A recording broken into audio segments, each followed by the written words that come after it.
A service of KIBMradio.com, the Internet's home for an all-old-time radio.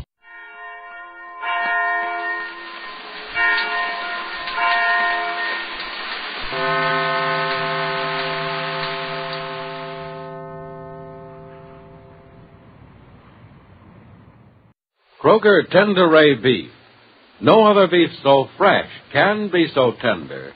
Presents Hearts in Harmony, transcribed. Ladies, isn't it a grand and glorious thrill to hear the family praise a special dinner of yours? Of course it is. And you can bet that compliments will come fast and furious every time you serve Kroger quality beef. What a tasty treat. Tender? Yes, ma'am. Delicious? Yes, sirree. Why, it's just brimming with flavory-rich juices, with delicious tenderness.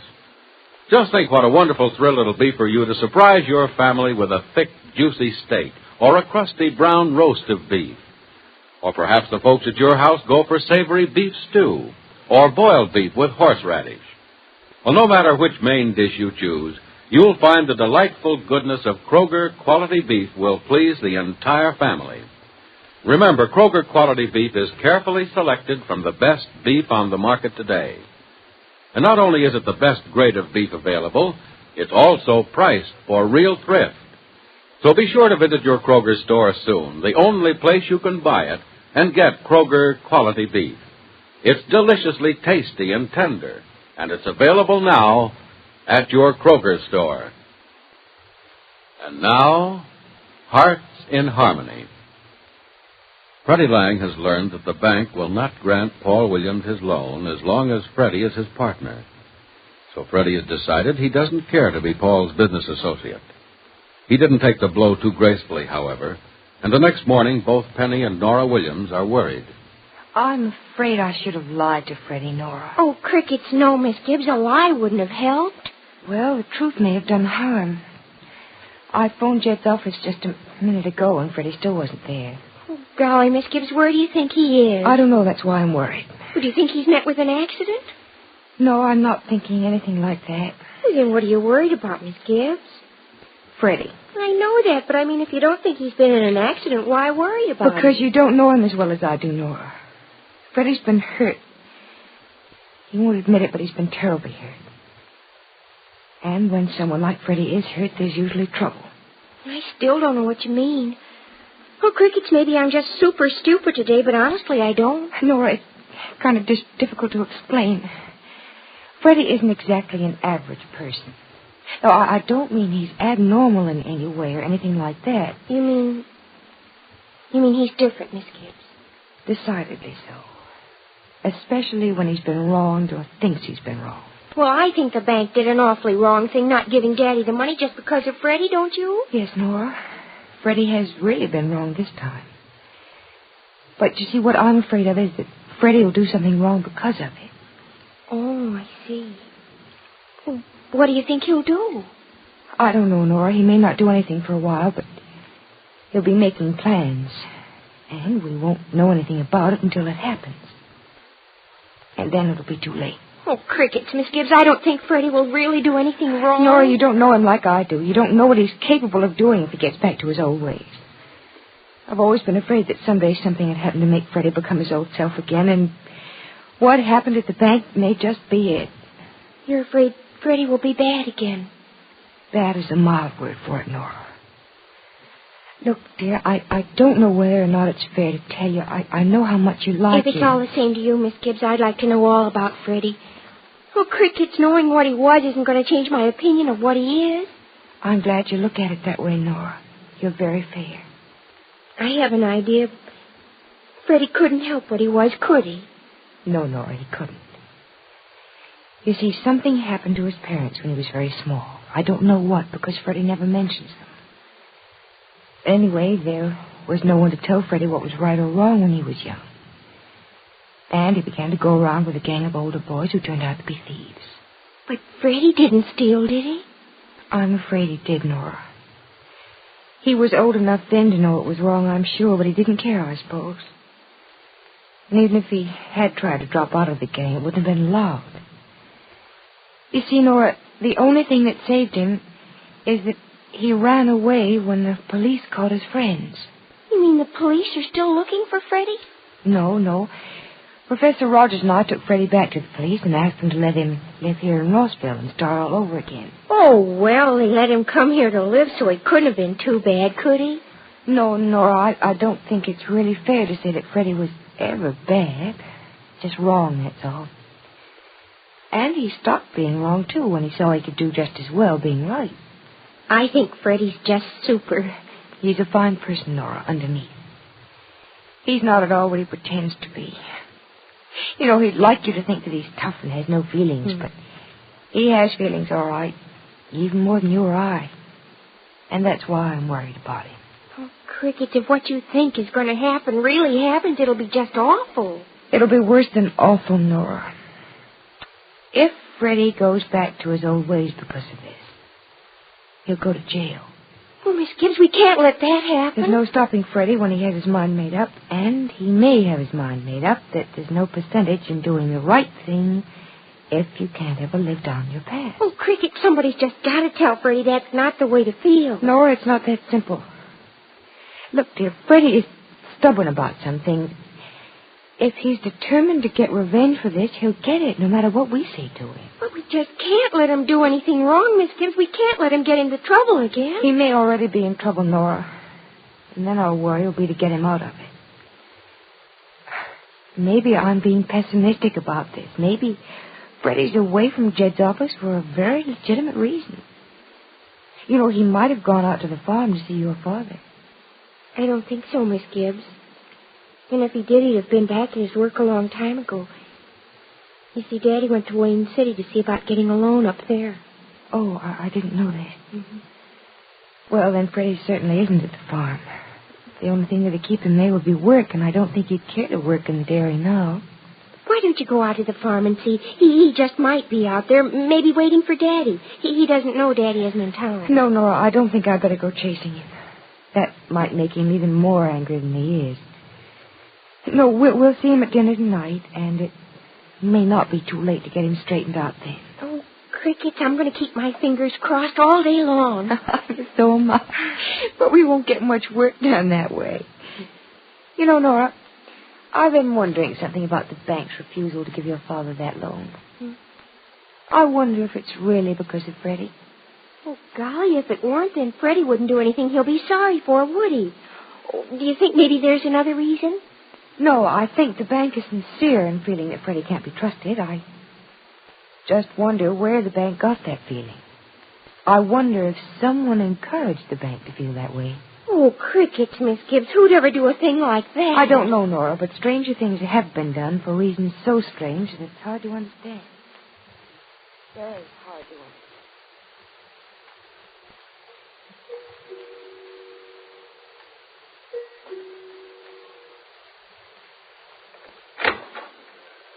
Good afternoon, Madeline. Well, Carrie Colton, come on in. Certainly will. Still tapping your cane wherever you are, are you, Carrie?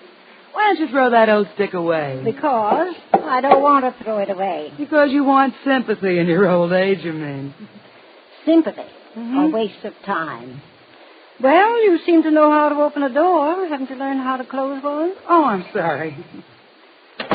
That's better. You must be half frozen. It's terribly cold out, isn't it? It's January. I expect it to be cold. Where's your mother?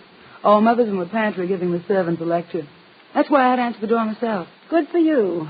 You'd have servants doing your breathing for you if you could. That's an excellent idea, Carrie. I'll go to work on that. Instead, why don't you just go to work?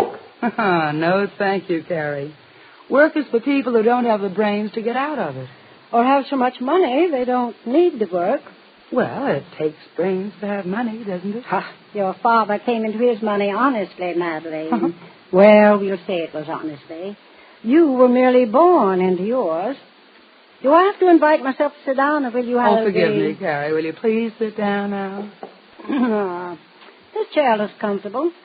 I might know it wouldn't be. Then why don't you change No, I'll sit here and suffer.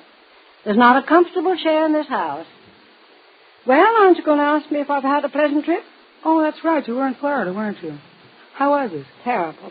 I was bored to death. Nothing but people around me all the time, and people are such fools. Yes, aren't they, though? When did you get back? Last night. I have some business to attend to. Oh.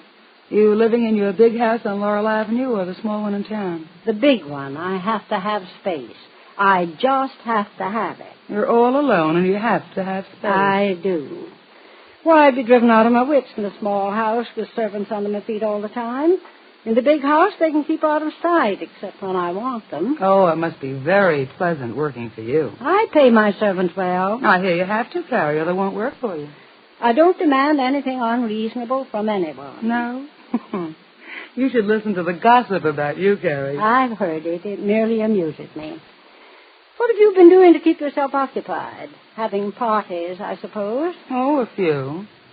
But lately I've had a little fun getting even with some of the townspeople I've met. Oh, you know some of the townspeople? Just a handful. I had some of them here for a party one evening. They were such terrible misfits, it was embarrassing. Yes, I can imagine it was. You say you are getting even with them. Mm-hmm. For what? For embarrassing me. One of them needed a loan at Father's bank last week, and I saw to it that he didn't get it. Oh, interesting. You have that much influence at your father's bank. No, not directly. But I suggested to Mr. Norris at the bank that they make a careful investigation into the background of one of the people involved in the loan. Freddie Lang by name. They found he had a police record, which I knew, of course. That was enough to stop the loan. Looking out for your father's interests, of course. Oh, but of course. You're a clever girl, Madeleine. But how did you ever imagine to become involved with these townspeople? Oh, I met them all through Freddie Lang. I met him quite by accident. Freddie Lang? Mm-hmm. Seems to me I've heard that name somewhere before. Oh, you probably read about him. He was involved in some scrape here in town, but when the police investigation was over, they found it was all very, very innocent. Just one grand and glorious misunderstanding. A girl named Penny Gibbs was involved in it with him. Oh, yes, Penny Gibbs. I've heard that name many times. Do you know her, too? Well, not to such an extent my life won't be the same without her. But you have met her. Oh, yes, and I've talked to her several times, too. She's a rather pretty girl. Intelligent, too. But definitely not our class, Carrie. I don't imagine so. But then I form my own opinions. I don't care for the opinions of others. You know Penny Gibbs, do you? I think I should like to know her, too. Yes, I think I'm a little interested in this Penny Gibbs. So Carrie Carlton is interested in Penny Gibbs. Why? And who is this rich and strange old woman? Will she meet Penny? And when she does, how will it affect Penny? Is Carrie Carlton to be a new influence in Penny's life? Be sure to listen to the next dramatic episode of Hearts in Harmony. Lady, we'd like to have a private word with you. There's something important we want you to know about beef. And it's this. The best beef that's available on today's market is Kroger quality beef. Yes, Kroger quality beef is deliciously tender and juicy. And it's your 100% correct answer to what shall I have for dinner. Now is the time to serve the dinner that's sure to please everybody. Now is the time to thrill your folks with a delicious beef dinner. Surprise them by serving boiled beef with a tangy horseradish sauce to enhance the goodness of savory meat. Delight them with roast beef that's crusty brown and juicy red. Or satisfy those vigorous appetites with a magnificently thick steak. Soon as you can, visit your Kroger store and get Kroger quality beef. And remember, Kroger quality beef is the very best beef you can buy today.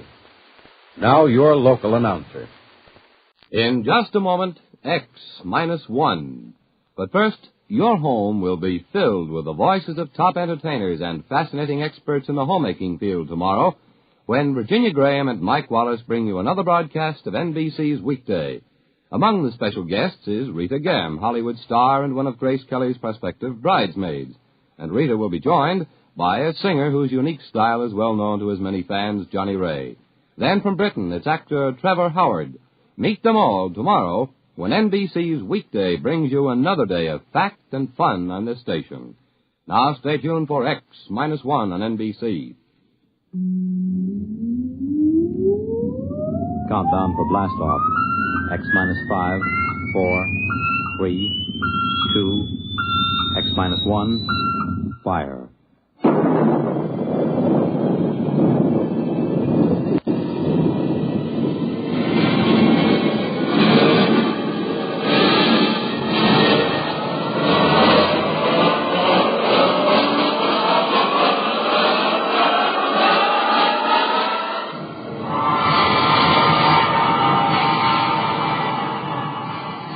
From the far horizons of the unknown come transcribed tales of new dimensions in time and space. These are stories of the future, adventures in which you'll live in a million, could be years, on 1,000 maybe worlds. The National Broadcasting Company, in cooperation with Galaxy Science Fiction Magazine, presents X-1.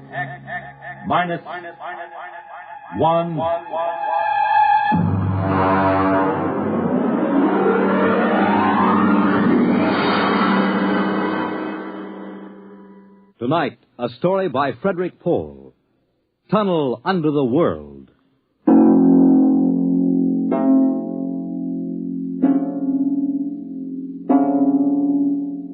On the morning of June 15, Guy Burkhart woke up screaming. It was more real than any dream he had ever had in his life. He could still hear and feel that sharp, metal-ripping explosion, that searing wave of heat. He sat up. Mary! Where are you? Guy, what's wrong? You're trembling. Where were you? In the kitchen cooking breakfast. What is it? I don't know, a dream, I guess. An explosion. Did you say an explosion? Yes. But that's the dream I had. What? I dreamed there was a big explosion, and then something sort of hit me on the head. Holy smokes, maybe there really was some sort of explosion, and it started us dreaming. Well, there'll be an explosion down at your office if you don't hurry and get to work.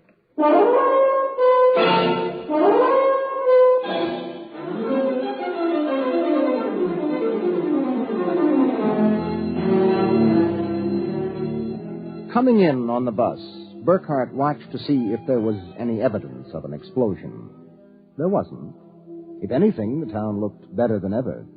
The only thing that seemed strange to him was the fact that none of the usual crowd was on the bus. He was a little relieved when his old pal, Henry Swanson, finally got on. Excuse me. Henry! Pardon me, sir? Henry, what's the matter with you? It's me, Guy Burkhart. Burkhart? Sorry, I don't believe we've met. What? Henry, for Pete's sake, it's me. If you'll excuse me, this is my stop. Well, I'll be... How do you like that?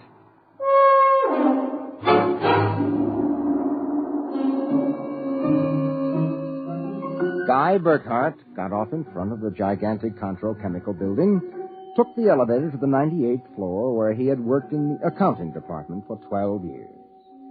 It wasn't until he was almost at his floor that he realized the speaker was not playing the usual commercials.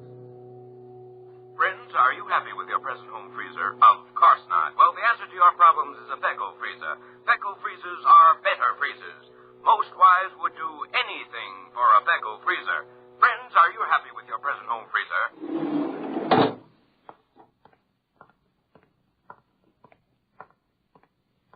Morning, Miss Horn. Good morning, Mr. Burkhart. Well, new hairdo, I see, huh? Why, yes. Do you like it? Well, it makes a lot of difference in your appearance.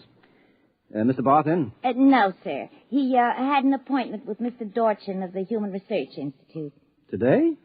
But today's the 15th of June. He has to sign the quarterly statement. He said he wouldn't be in. Huh, that's mighty peculiar. Yes, sir. Oh, by the way, Miss Horn, what the devil is a Fecco freezer? A Fecco freezer? There's some new copy on the elevator commercial. Dorchin must have landed another account. Fecco freezers. I really don't know, Mr. Burkhart. Huh. It's a funny day. Can't quite put my finger on it, but there's something strange going on.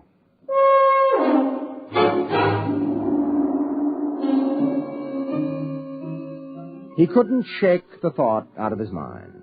It persisted all through the day and through dinner. He was still brooding as he and Mary got ready for bed. Tired, dear? Oh, no. Anything wrong? I don't know. Well, I guess I'll get a good night's sleep. Coming? I think I'll sit up and read for a while. Well, good night, darling. Night, dear.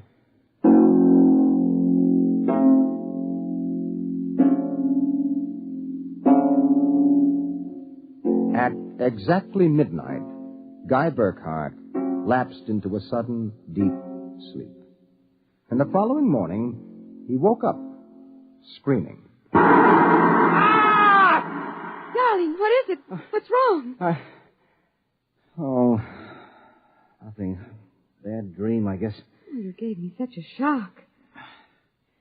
I seem to be having a lot of nightmares lately. Really? Yes, the one I had yesterday. This was the same. A big explosion and then nothing. You had a dream yesterday? Well, of course I did. You had the same sort of dream. I? Guy, you're mistaken. I don't remember dreaming. Oh, now, Mary, you told me. Guy, you're mistaken. But, Mary, you... Maybe you dreamed I had a dream. Maybe... Oh, yes, I might have done that, I suppose. Everything did seem sort of strange yesterday. Oh, that's probably it. You better get dressed, dear. Today's the 15th. That's when the quarterly statement... 15th? Yes. Well, it must have been a dream, because yesterday was the 15th.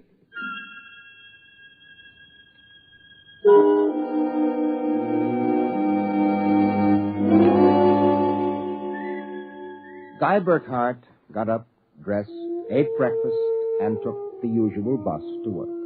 Once again, everything seemed even brighter and newer than usual. And once again he was puzzled when he noticed none of the old crowd on the bus. Pardon me, please. Well, look, don't shove so.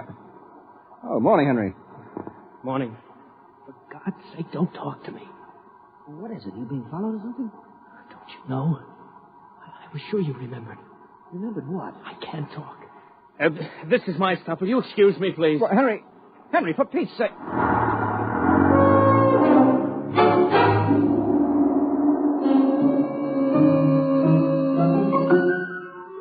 As in yesterday's dream, Guy Burkhart got off at his stop and took the elevator to the 98th floor. The speaker in the elevator purred a new commercial this time. Marlin cigarettes. They're sanitized.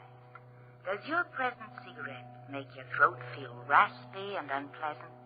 Marlin cigarettes contain a miraculous new drug which actually gives you the sensation of smooth, creamy smoke. Marlin cigarettes. Marlin cigarettes. He walked down the marble corridor to his office.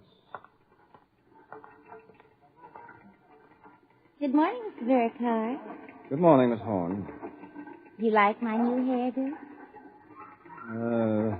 Yes. Is Mr. Barth in? No, sir. He had an Appointment with Mr. Dorchin at the Research Institute. I know. You know? Well, I guessed it anyway. And today is the 15th of June, and he won't be here to sign the quarterly statement, and I'm going nuts. Let me have a cigarette, will you?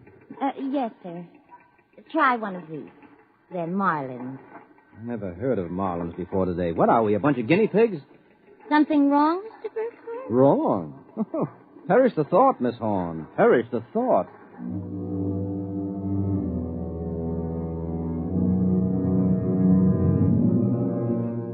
He went to his desk and stared at the mail. Before he opened it, he knew that the factory distributor's envelope contained an order for 12 new electronic computers. He knew that the Development Journal contained an article about a new method of transprinting selective brain circuits of human engineers onto the electric brain circuits of robot engineers to facilitate the operation of automatic factories. He knew that there was a complaint from Feinbeck & Sons about the Controchemical's newest household robot circuit. After a long while, he forced himself to open them. They were exactly as he suspected. Hello? This is Swanson, Henry Swanson. What is it? Do you remember? Remember what? Just remember. All right, now listen, Henry, let's stop playing games. Yesterday, either I was dreaming or you snubbed me on the bus. Today, the same thing happens. Oh, you do remember, thank heavens.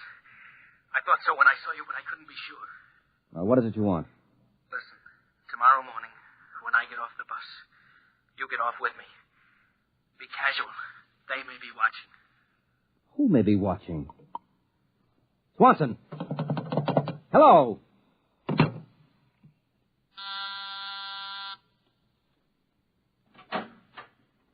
You buzzed, Mr. Burkhardt? Yes, I'm still out of cigarettes. Would you buy me a pack of Kelvins? Wouldn't you rather have Marlin? I smoke Kelvins.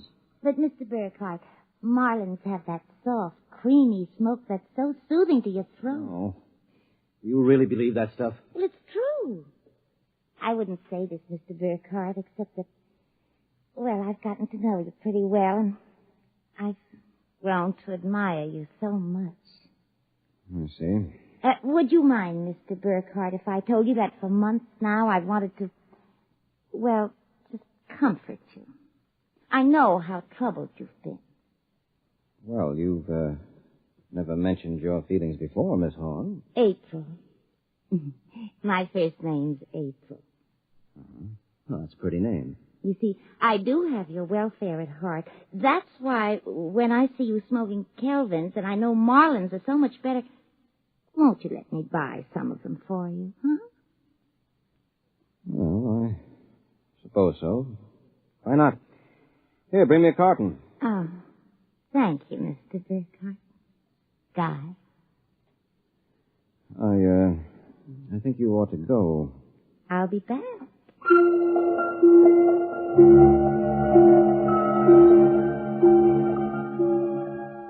There was something wrong. Something definitely peculiar about what was happening. The call from Henry Swanson. The strange behavior of his secretary, Miss Horn. These new products, the dream. Guy Burkhardt went home that night feeling like a man in a nightmare. Is that you, dear? It's me. Did you have a good day? Fair. Oh, before you sit down, will you go down in the cellar and put in a new fuse? The switch in the hall closet blew out. I shut it off. Okay. Supper will be ready in a minute, so don't start fooling around with that old boat hull you've been building. I won't.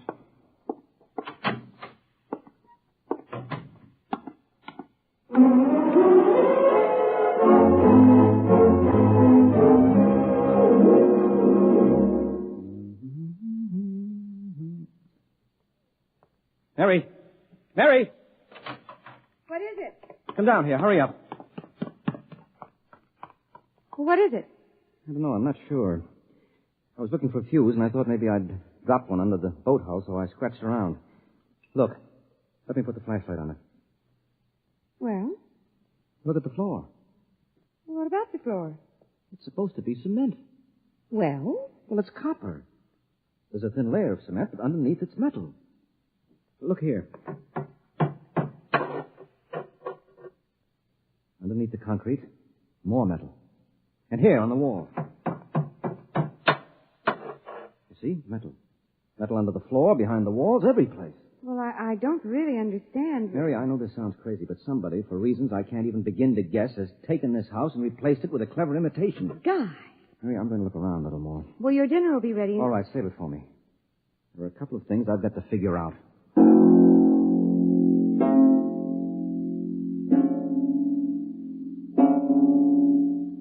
The following morning, Guy Burkhardt woke up screaming. He dragged himself into the kitchen where his wife Mary was preparing breakfast and discovered it was still June 15th. Mary, where's the morning paper? Where is it? It's outside the door, I guess.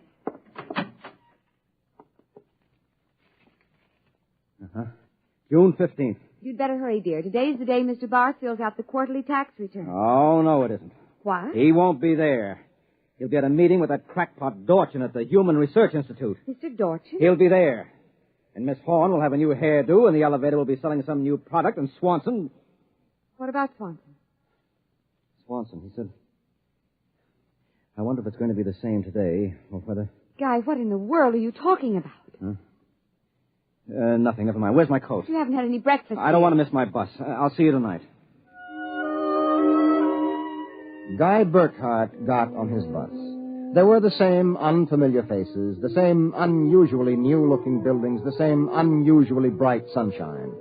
And on the customary corner, Henry Swanson, pale and furtive, climbed aboard. Excuse me, sir. It's quite all right. Do you remember the phone call? Yes. Oh, thank heaven. Get off at the next corner and follow me. Where are you going?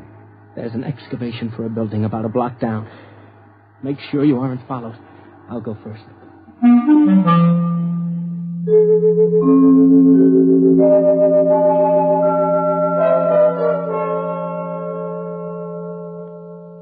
Burkhart. Here, behind the fence. All right now, Henry, what's this all about? I'm not sure. At first I thought perhaps they were Russians. Now I'm beginning to think they're Martians. No humans could have accomplished what they've accomplished. Now, wait a minute. Start from the beginning, Henry. What's going on?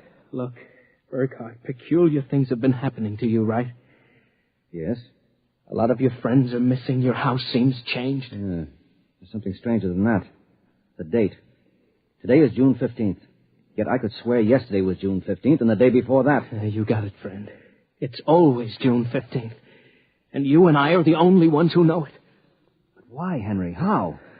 I'm not sure. I think it's some sort of mass hypnosis or something. Well, why doesn't it work for us? My wife, Mary, doesn't remember a thing. Somehow, when it happened, they missed us. We were protected from the full force of the rays or whatever they used. Burkhart, where were you on the night of the 14th, about midnight? Let me see, that was Sunday night. Yes. Yeah, I was down in the cellar under the boat I'm building. I was in my darkroom developing some pictures. This just doesn't make any sense to me. Russians, Martians. What makes you think that? I've seen them. Where? At the end of the tunnel. What tunnel? The one they built under Tylertown. A tunnel under Tylertown? Yes, that's right. It's made out of copper or some alloy. Copper? Wait a minute. I found a copper layer under my cellar floor last night. So did I. That's how I discovered it. I found a way to get in, too. It's at the bottom of this excavation. Holy mackerel. Henry, why don't we tell the police? Because we can't trust them. Even the police may be Martians in disguise. Oh, come on now. You're being melodramatic. Oh, am I? Well, you just come with me. Where? Into the tunnel. I'll show you.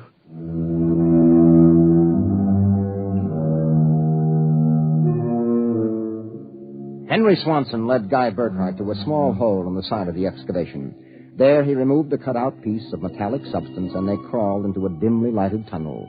They walked for what seemed like 2 miles until Swanson held his finger to his lips. We've got to be quiet now. Henry, this is fantastic.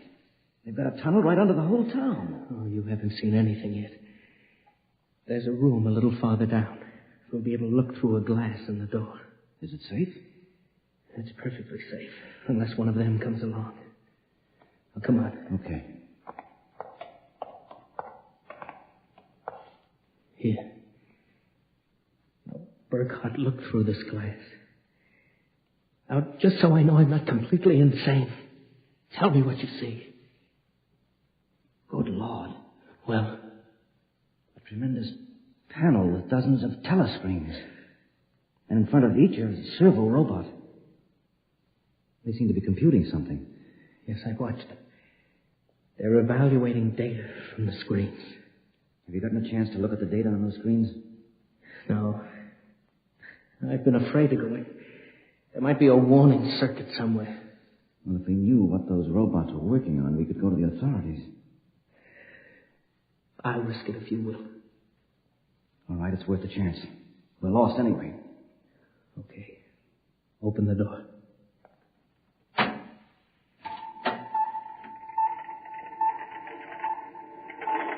So far, so good. Come on. Let's take a look at that data. But don't interfere with the robots. Don't worry. Here, let's look at this screen. Listen to this.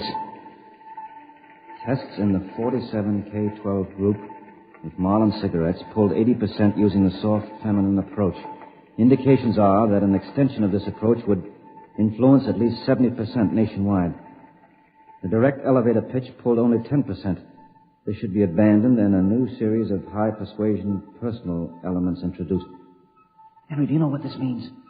I haven't the faintest idea. I don't blame you. This is crazy, but it fits the facts when I think about it. Do you know who's behind this? Martians? No, not Martians, Henry. Humans. What? Humans who are interested in developing the perfect propaganda machine. What? I don't know who they are or how they've done it, but somehow they've taken Tylertown over. Hypnosis, drugs, maybe some kind of array or something. However they do it, what happens is that they let us live through a single day. During that day, they pour all kinds of suggestions and propaganda into us. At the end of the day, they evaluate the results, see how we've reacted. And at midnight, they wash the day out of our minds, and the next morning we start the same day over again with different stimuli. Do you know what that means, Henry? Suppose one man learned how to influence people 100%. Why, in a year, he could sell us anything from freezers to political candidates. Oh, wait a minute. We're guinea pigs, Henry. This whole community is one big test tube for Dorchin's propaganda research. Burkhardt, what do we do? I don't know, but somehow we've got to get out of this town and get to the FBI. What do you think we can? It's worth a try. Come on. Wait. Huh? What is it? Look through the door.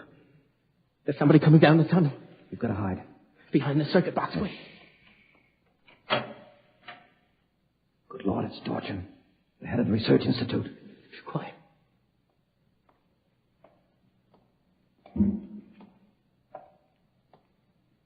All right, Burkhardt, come out. We know you're in this room. Miss Horn has informed us that you remember.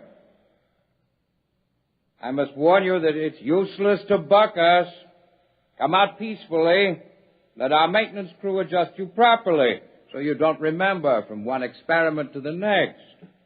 It will be quite painless. If you don't come out peacefully, we'll have to get you. Henry, take this wrench. When I give the word, jump him. But he may be armed. Oh, we've got nothing to lose. Very well. I'm coming after you. Now! Burkhardt, I killed him. Oh, wait. Get his coat unbuttoned. Maybe his heart is still beating. Henry! What is it? What's wrong? Look underneath his coat. Heaven help us. It's a robot. A humanoid robot designed to look like Dorchin. Come on, let's get out of here. Wait. What's that? It's a loudspeaker. I told you it was useless, gentlemen. Who are you? Mr. Dorchin, naturally. The real Mr. Dorchin. What are you trying to do to us?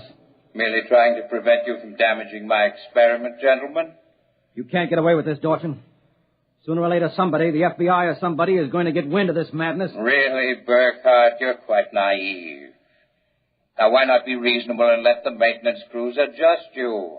And if I refuse, I suppose you'll kill me. That would be quite impossible. Oh? You see, Burkhardt, you're already dead. Dead? You're shocked. It's quite true. You and everyone else in this town were killed by a premature atomic blast at the Condro chemical plant. The blast occurred at 7 a.m. on June 15th. That is the last thing imprinted on your minds. That is why you wake up screaming each morning. No, it isn't true. But it is. What I and my associates did was take the brain circuits from your dead bodies. We stored them in electrochemical batteries till we had a chance to rebuild the cities and begin our tests. Do you think I believe a fantastic tale like that? I imagine you find it incredible. Of course, we didn't rebuild everything exactly. After all, it only has to last for a single day, June 15th. At midnight, we turn off the power and wash out the memory of the day. You and your friend Swanson, unfortunately, have defective circuits. You remember. Burkhardt, it's no use. We're trapped. Give up. No, not me. What can we do? We can make a run for it down the tunnel. Come on. It's useless, Burkhardt. Keep going. It's useless. Useless. Useless.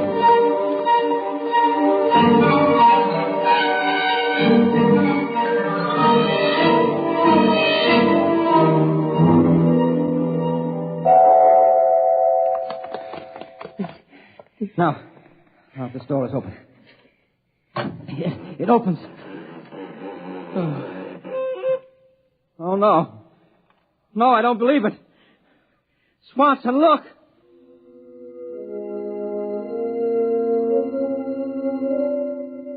They were standing on a ledge of smooth, finished metal.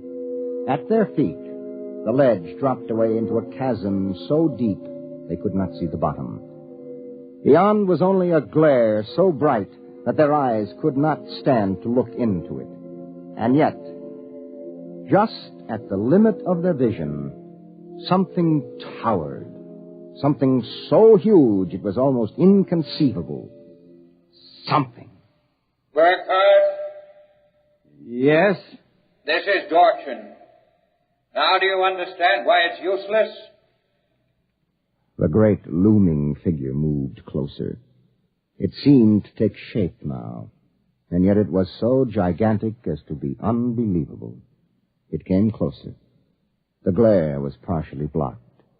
And then, Guy Burkhardt knew that the towering shape was none other than Dorchin himself.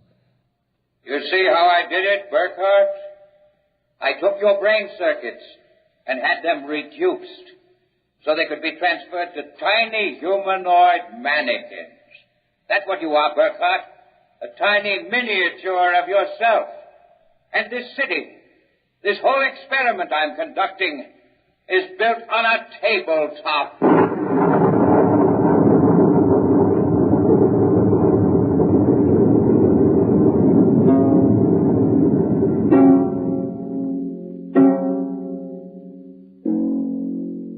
It was the morning of June 15th, and Guy Burkhardt woke up out of a dream screaming.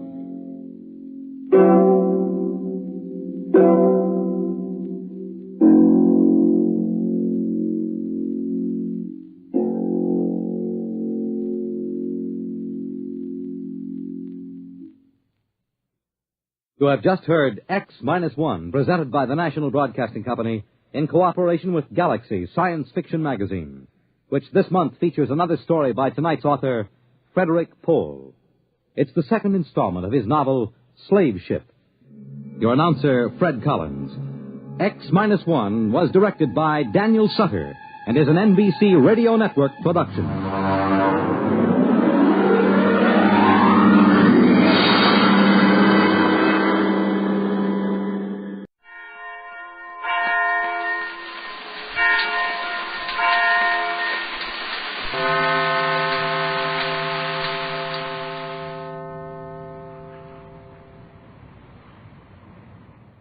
In just a moment, X-1. But first, an important subject in these days of snow and blizzard is how to fight the common cold. And tomorrow, NBC's Weekday deals with this problem in a special feature by Dr. Leona Baumgartner, New York City Health Commissioner. Yes, it's NBC's Weekday to keep you up to date in every field, from health to housekeeping, from politics to pots and pans. And there's also the best variety entertainment on Weekday, tomorrow headed by Metropolitan Opera star Robert Merrill. Listen every Monday through Friday to NBC's Weekday. And now stay tuned for X-1. Countdown for blast off. X-5, 4, 3, 2, X-1, fire.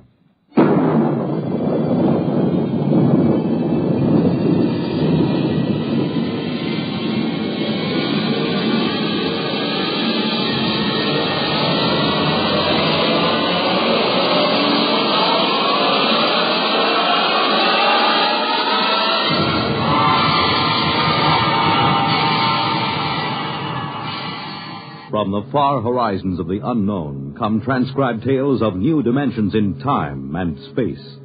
These are stories of the future, adventures in which you'll live in 1,000,000, could be years, on 1,000 maybe worlds. The National Broadcasting Company, in cooperation with Galaxy Science Fiction Magazine, presents X-1.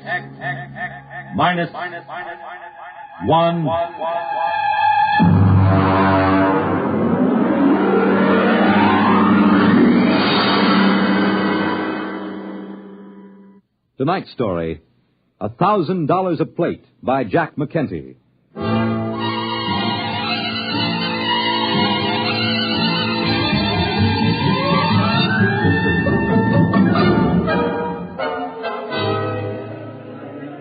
Ferry ship from Deimos Space Station carrying cargo and passengers from Earth now arriving in Blasting Pit 6. Radiation clearance and quarantine officers report to passenger conveyor. Mars Airways to New Chicago, Port Kelly, Marsport Park, New Amityville, and Nova Massapequa. Take off in 15 minutes. All aboard. Excuse me, sir. Could you help me? Sure, buddy. What'll it be? Cards? Dice? A little shot of distilled hackberry?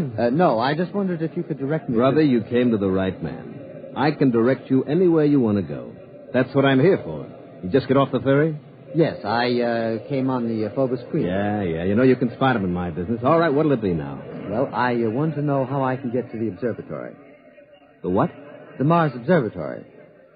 You know, the Astronomical Research Center. Well, what do you want to go there for? I work there, or at least I will. No kidding. Mm-hmm. You're one of them double-dome stargazers, huh? Yes, I'm an astronomer. Yeah, I heard there was a lot of you guys out there under glass, but I don't get out of town much. I got to keep my hand in, you know. Are you sure you wouldn't like a little flutter before you settle down in your rut? No, I never play cards. Occasionally a little chess. Uh-huh. I don't know if they got any chess in any of the casinos, but if you want, I could arrange it. You know, play against the house, $5 apiece for the kitty, and a C-note for checkmate. No, thank you. Can you direct me to the observatory? Well, you'll have to get a sand hack. None of the regular buses go by there. They just hit the casinos on the strip. Hey, I'll tell you what. The next ferry won't clear for another half hour. I'll walk you over to the hack stand. Well, thank you. That's very kind of you, Mr. Just call me Pusher. It's on account of my occupation, you know.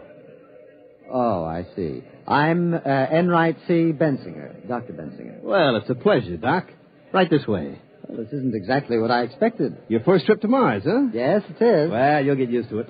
Out this way. Adjust your gills. Gills? Sure. But what do you think you're going to breathe outside that door? There isn't enough oxygen on Mars to keep a mouse alive. They gave you a standard issue when you got off the ferry. It's in that bag. Oh. Yes, I'm afraid I was reading when they explained it. The quarterly journal from the Harvard Observatory, you know. Hmm? Oh, yeah. I never miss a copy. Now, look, you put the nose clip in, see, and crack the valve. This way it compresses enough air to keep you going. Okay? All right, let's go. Cold. Sure, it's cold. Sand hacks are right up the street there. Beautiful. All the colors in the sky. I am surprised, though, in an atmosphere this thin, the sunset shouldn't be as spectacular. That ain't the sunset, Chief. That's the new sign on top of the Canal Casino. Right there behind you, see? Fun. Yeah, but if you want a square shake with the dice, you go to Harry Harvey's place, the Red Sands Hotel. I suppose the seeing is excellent. You're telling me. You know, he's got a line of girls like you never see nowhere else. Oh, I'm afraid I meant astronomical seeing. The telescopes, you know. Hey, you got an idea there. Telescopes. What's that? Nothing. Fireworks. It's a Mardi Gras. So what? Mardi Gras. You know, big party all over town. Parades, costumes, liquor, fireworks, gambling. You know, big celebration. Well, what's the occasion? An eclipse of the two moons. Oh, but that occurs very frequently. Oh, sure. You'd be surprised how much a Mardi Gras ups to take on the strip. Well, here are the sand hacks, and look, don't let them hackies charge you more than $15 for the trip. Just tell them you know me. Just tell them Pusher sent you.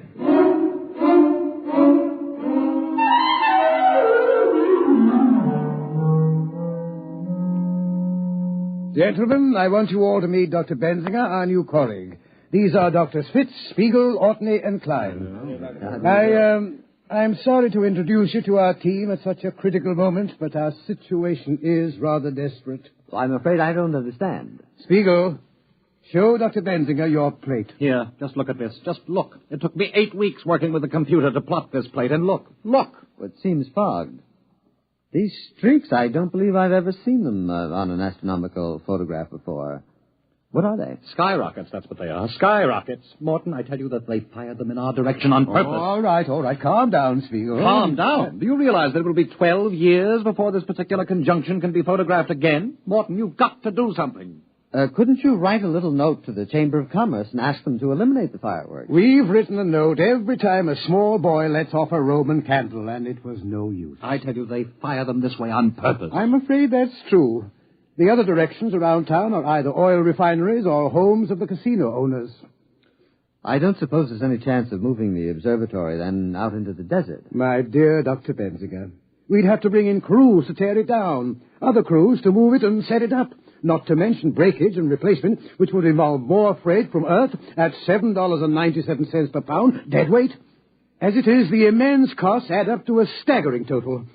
Do you know what a single photographic plate costs us, counting overhead? $1,000. Well, then what is the answer? Another letter to the town council, I suppose. Let me write it this time, Dr. Morton. My grandmother used to have several rather picturesque phrases which I believe I could translate. No, Spiegel. Dignity, remember?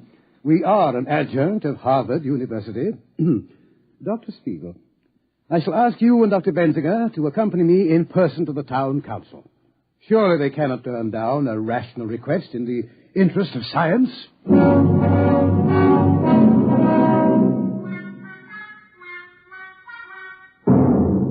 Well, gentlemen, the town council appreciates the problem. Yes, I felt certain it would. Naturally, you're aware of the importance of astronomical research, Mr. Harvey. Well, I can see your point, Doc. You sit out there in your little glass hut, pointing your brownie camera up at the stars, snapping away. But you got to look at our point of view. Oh? Now you take my place. Harvey's Red Sands. I got a heavy investment. 14 crap tables, a half a dozen roulette wheels, and the rest of the overhead. I got to keep them wheels running. It's the Marzi Gras that drags the suckers in. But really, Mr. Harvey, we were just asking you to curtail the pyrotechnic display. Now, wait just a minute. I'm as clean living as the next guy. Oh, Dr. Benziger means the fireworks. Oh. Well, I'd like to help you out, boys, but I look at it this way. Those stars you're looking at are going to be up there for a couple of 1,000 years. But a sucker is different. You got to grab him while he's still healthy. But in the interest of science, surely the town council can't agree with you. Doc, the town council's made up of Joe Rocco, Pete Carney, Alex the Armenian, and me. We own the 4 biggest houses in town. So go ahead, fellas. Take all them snapshots you want to. If you happen to lower your telescope, get a couple of good ones through a window of the Grand Canal Hotel. I'll take a couple of 8x10 enlargements. I'll see you around, Doc.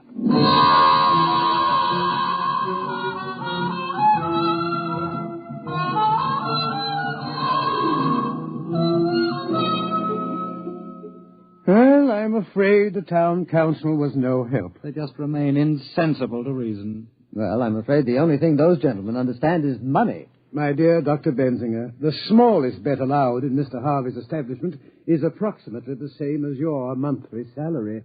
Oh. Dr. Morton, suppose the gambling operators were suddenly to lose a great deal of money. They never do. Of course, with the ordinary layman playing against them.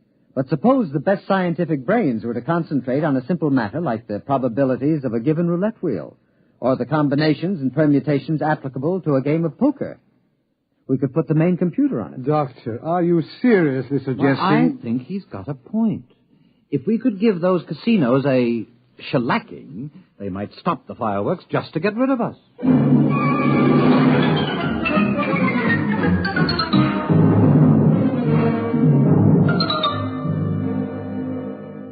Now, let me get this straight, Doc. All you eggheads up there made up a kitty to get into a crap game? Well, that's right.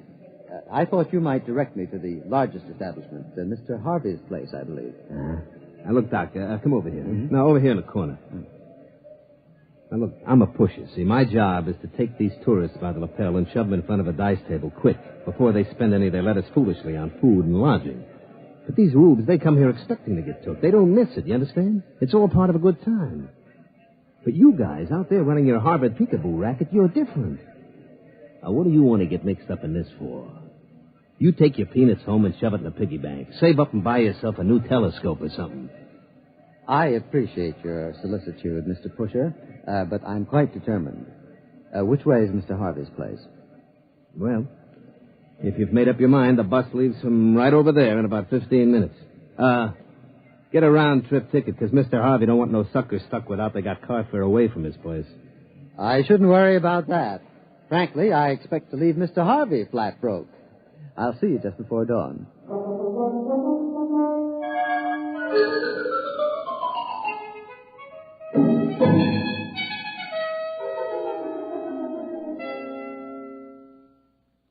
I don't understand it. I just don't understand it. But what happened?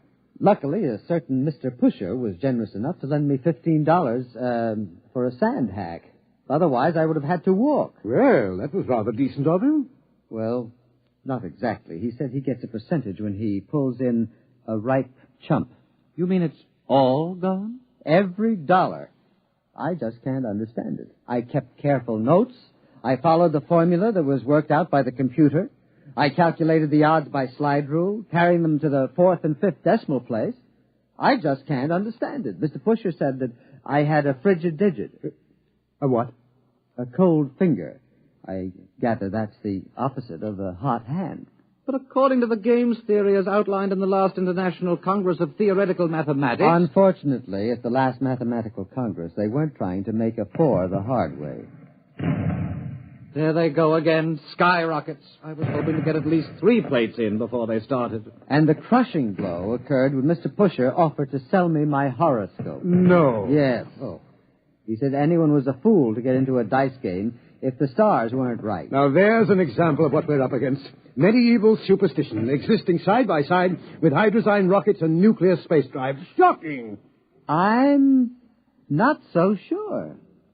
Might be a good idea. Dr. Morton sent for the staff psychiatrist. Benzinger has scratched his reflector. No, gentlemen. Pusher was right. Every man who's going to gamble should have a horoscope. It's very important to know what the stars say. What are you talking about? And where on Mars is the place best equipped to tell you what the stars say? Oh, no. Dr. Benzinger. Gentlemen, I tell you, it may be a stroke of genius.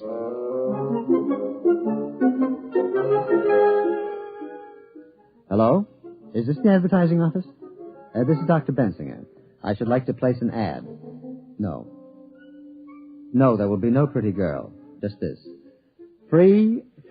For the first time ever, your horoscope scientifically cast by the staff of the famous Mars Observatory. Learn your luck, your future. Write or call Mars Observatory. No charge, no obligation. Yes, thank you. I'd like to run that every day until further notice. Pusher. Yeah, Mr. Harvey. Did you do like I said? Yes, sir. I went out to the observatory just like you told me. You know, I had to share the sand hack with 5 other guys. I understand the bus company's putting a route out there. A big crowd, huh? Sure, Mr. Harvey. You know, them horoscopes they're giving there, the only thing on Mars that don't cost the tourists any money. All right. What happened? Well, when I got out there was this Doc Benzinger, you see, all dressed up in a dunce cap with stars on it or something, in a big robe. They showed us all around the place. You never saw telescopes as big as that. All right. Skip the travel line. All right. Well, finally, they took my name and my birth date, my collar size, and they run it through this computer. You should have seen that thing. Lights and bells. I'm telling you, it looked like the biggest pinball machine you ever saw. I kept waiting for it to tilt. The horoscope. Yeah, well, they give it to me finally. I mean, the first couple of pages is the ordinary bourgeois about the sun and the moon and the stars. But on the 4th page, that's the kicker. What'd it say? Well, it said that I'd be real lucky at most of the gambling places, but I'd lose my shirt at... boss, you're not going to like this. Go ahead. I'd lose my shirt if I played at Harry Harvey's place.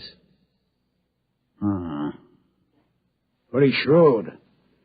You know, for a bunch of scientists, they're pretty smart. That isn't going to work. Who in his right mind is going to pay attention to a lot of hooey like that? Sure, Mr. Harvey. Can I go now? What's your hurry? Well, I'm going over to Purple Flamingo to play a little poker. I mean, after all, they say I'll be lucky any place but here. I mean, you can't argue with science.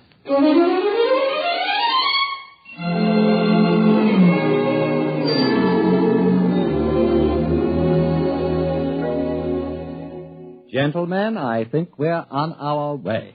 I checked Mr. Harvey's establishment. You could shoot an elk in the gambling room. Empty, eh? There was nobody playing but an elderly masochist who likes to lose. Dr. Morton, we have a visitor. Benzinger, I have asked you please to take off that confounded astrologer's hat when you come into my office. It embarrasses me. Oh, I'm sorry. But, Doctor, allow me to present Mr. Harry Harvey. Hiya. How's business, Mr. Harvey? Yeah. Well, look, gentlemen, let's put our cards on the table. You put a hole in my pocket like I haven't had since I once ran into an honest police lieutenant in Cincinnati. I presume you've come about our horoscope. Yeah. Let's shoot or get off the foul line. How much? I beg your pardon? How much will it take to lay off? Mr. Harvey, just a promise. What? You're on the town council, Mr. Harvey. Now, the next time the question of tourist entertainment is discussed, we want you to vote against any fireworks display. Well, sure, that's no problem, but look, I'm only one vote. Oh, don't worry, Mr. Harvey. Every one of the casino owners on the council will have his turn to be mentioned in the stars. Yeah? You going to knock us off one by one like a flight of ducks? Well, that's the general idea. I got to hand it to you. I got to take off my hat to you. Mr. Harvey, we're desperate. We cannot afford to let valuable and irreplaceable photographic plates be spoiled by fireworks. Okay, you win. But listen, here's $5 bills. $500? But we couldn't take it, Mr. Harvey. I've already explained. It's not for me. I want you to take a full-page ad and do the purple flamingo in your next horoscope. I'd like to see Joe Rocco's face when he gets a load of it. All right, Mr. Harvey. We'd be glad to take him next.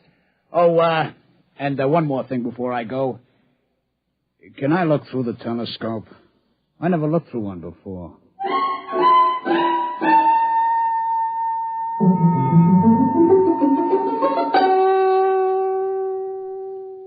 Well, that's the last of them. The Red Sands, Frank Land's Paradise, the Martian Gardens, the Two Moons Club. And the Purple Flamingo. Dr. Morton, we've got them all. There will be a meeting of the town council a week from now, and after that, no more fireworks. All those beautiful stars and nebulae and not a misbegotten skyrocket to stand between us. Oh, it's beautiful. Gentlemen, I have some news for you. You have? I am in receipt of an interplanetary radiogram from our parent organization, the Harvard Observatory. Are they going to send the new mass spectroscope? Please. Morton, Earth newspapers carrying accounts of horoscopes published by your organization. Very unscientific. Harvard Board of Overseers aghast. Must stop at once. Find other solution. Signed, L.K. Bell, Director. Well, I thought Thursday was the regular day for personal message delivery. It is. Oh, Mr. Harvey. I asked Mr. Harvey to wait in the washroom. He brought the message down. Oh, sure. All of us have contacts in the radio office. We can get a hold of messages a couple of days before they clear. Did you come down to gloat over our misfortune, Mr. Harvey? No. You got my promise to help you boys, and I'll stick by you. But the rest of them, well, it's tough, fellas, but business is business. I'm afraid the fireworks will go on as usual. Thank you, Mr. Harvey. Look, what would happen if you brought all the boys out here, showed them around, and then you could offer to name a star after them or something? I'd sure like to be able to point in the sky and say, that's Harvey's star. Well, Mr. Harvey, I'm afraid any stars worth looking at with the naked eye already have names. Besides, Harvard Observatory wouldn't stand for this idea either. It would make as much sense to them as you naming a poker chip after me. But, Dr. Morton, we've got to think of something. We tried rigging up a photoelectric cell. It closes the shutter when a rocket goes up, but it cuts the exposure time too much. But if we can't get these plates, we may not be able to duplicate them for years. Why, right now they're preparing the first trip to a newly discovered planet. And the work of the observatory is necessary to ensure the success of that trip. Now, surely your colleagues will realize that, Mr. Harvey. The future of the human race is at stake. Doc, the only race those jokers are interested in takes place at Tropical Park. Look out there. They're starting the fireworks. All of them heading this way again. No. It's nothing personal. It's just that if we point them any other way, they're likely to splash people. Or maybe set something on fire. You mean if the rockets misfired and get the tourists all wet, there would be trouble? Oh, sure. You couldn't have that.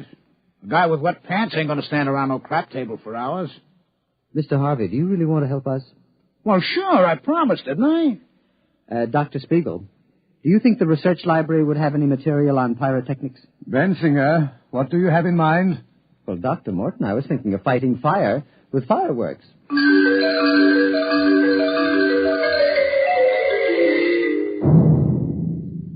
Careful with that match, Harvey. Oh, don't worry. With the oxygen around here, you need a blowtorch to light a cigarette. Have you got the rockets ready, Dr. Bensinger? Well, here they are in the launching racks. I've got all my instruments, compass, a clinometer, an azimuthal radioscope, and a blowtorch. Well, what are we waiting for? Spiegel. He's bringing the calculated trajectories from the computer. Say, I don't know if I like this. What if they miss? Or they go off too soon or something? Oh, nonsense, Mr. Harvey. You forget. We're scientists. Here are the figures, Bensinger. We double-checked them on the master computer. All right, then, let's go. They'll be starting the official fireworks any minute. Azimuth 360.3570. Check. Elevation 49.3740. Check. That's corrected for wind, velocity, temperature change, and magnetic eddy currents. Are you sure you guys know what you're doing with them skyrockets? Don't worry, Mr. Harvey. They're going to explode in the Grand Canal and get everybody in the Canal Casino all wet. You shouldn't object. After all, it's your competition. Coming up to 0 hour, Benzinger. Light the torch. 5 seconds. 4, 3, 2, 1. Fire. There they go.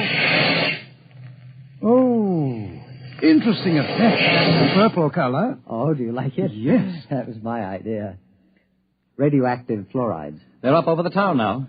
Hey, one of them's beginning to wobble. Oh, I can't understand that. The computer was absolutely certain. It's going over the south of town. The other one's tracking correctly on the radar. It'll hit the canal square. Yeah, but look, the purple one. There it goes. It hit. Looks like it's starting a fire. Hey, must have hit somebody's house. Hey, you can see it now. It's a house burning. Oh, dear. There must have been a weak tube in the computer. Yeah. Some guy's going to be real sore. I can see it real clear with the glasses now. That house on top of the hill there by the Geeko bush. Boy, it's burning like... Mr. Harvey, what's the matter? That's my house!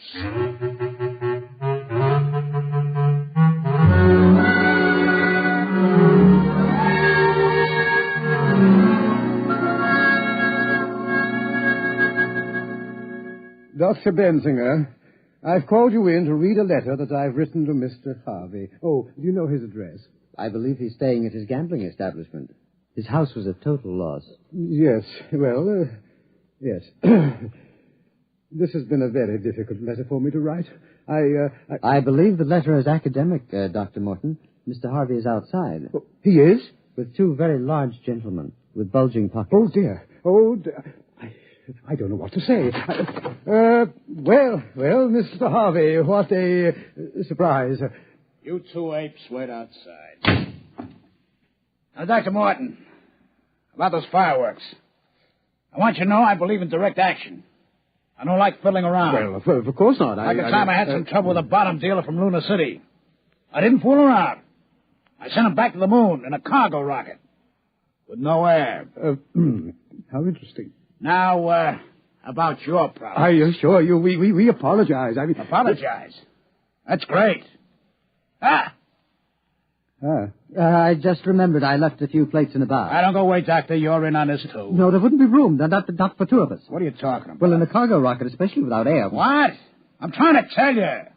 The council voted against fireworks. No, as a matter of fact, I have a very bad sinus, and no air would definitely... What? Oh, sure. We decided anything that could burn down an honest citizen's house was too dangerous. Very civic-minded, that council. But I don't understand. I kept my promise. I said I'd help you, and I did. Well, I'm terribly embarrassed.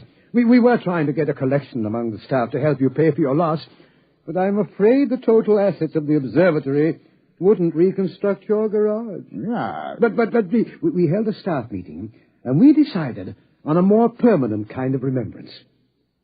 Mr. Harvey, on this photograph, you see this trail? This bright trail? Oh, one of them skyrockets again? I'm sorry, Doc. It won't happen again. No. This is no skyrocket. It's a comet. It will be quite bright for several months. And we've decided to call it Harvey's Comet. Harvey's Comet? Hey, that's real nice. Harvey's Comet.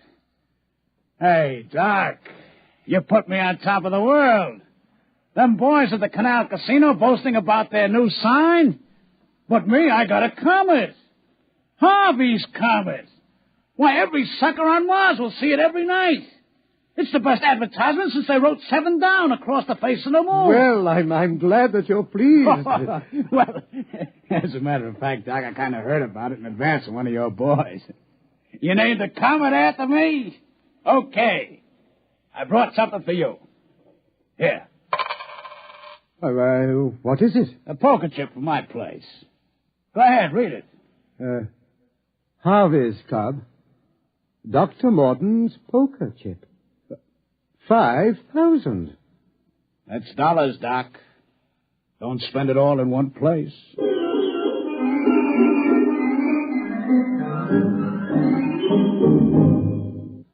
You have just heard X-1, presented by the National Broadcasting Company in cooperation with Galaxy Science Fiction Magazine. Your announcer, Fred Collins. X-1 was an NBC Radio Network production.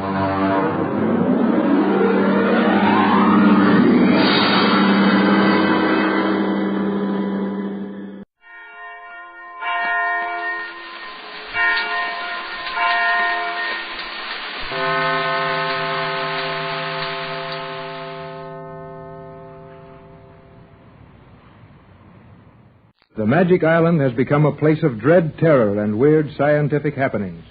Mrs. Gregory, Captain Bradford, and Jerry Hall are constantly watched by the mastermind of the strange colony on the Isle of Euclidia. Joan, the long-lost little daughter of Mrs. Gregory, has been found on the island and wants to escape with her mother and her new friends. But this seems impossible. Captain Bradford is confined in a cell.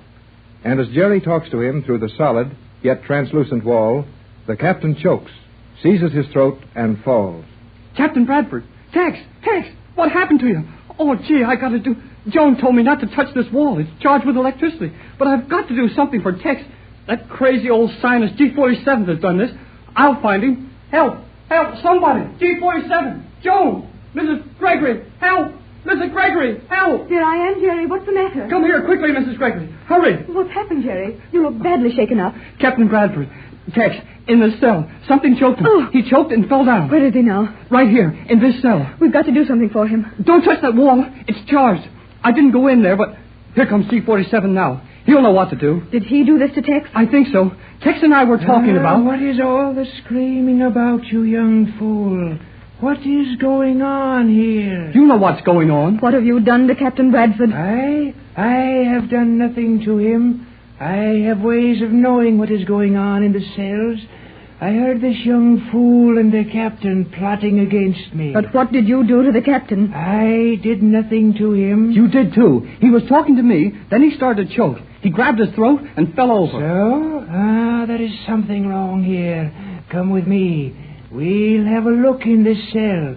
I ordered nothing done. It is possible that one of my assistants ordered the gas turned into the cell accidentally. Hurry, then. He may be dead by now. That would depend on what kind of gas was given. He started to turn black in the face. That is bad.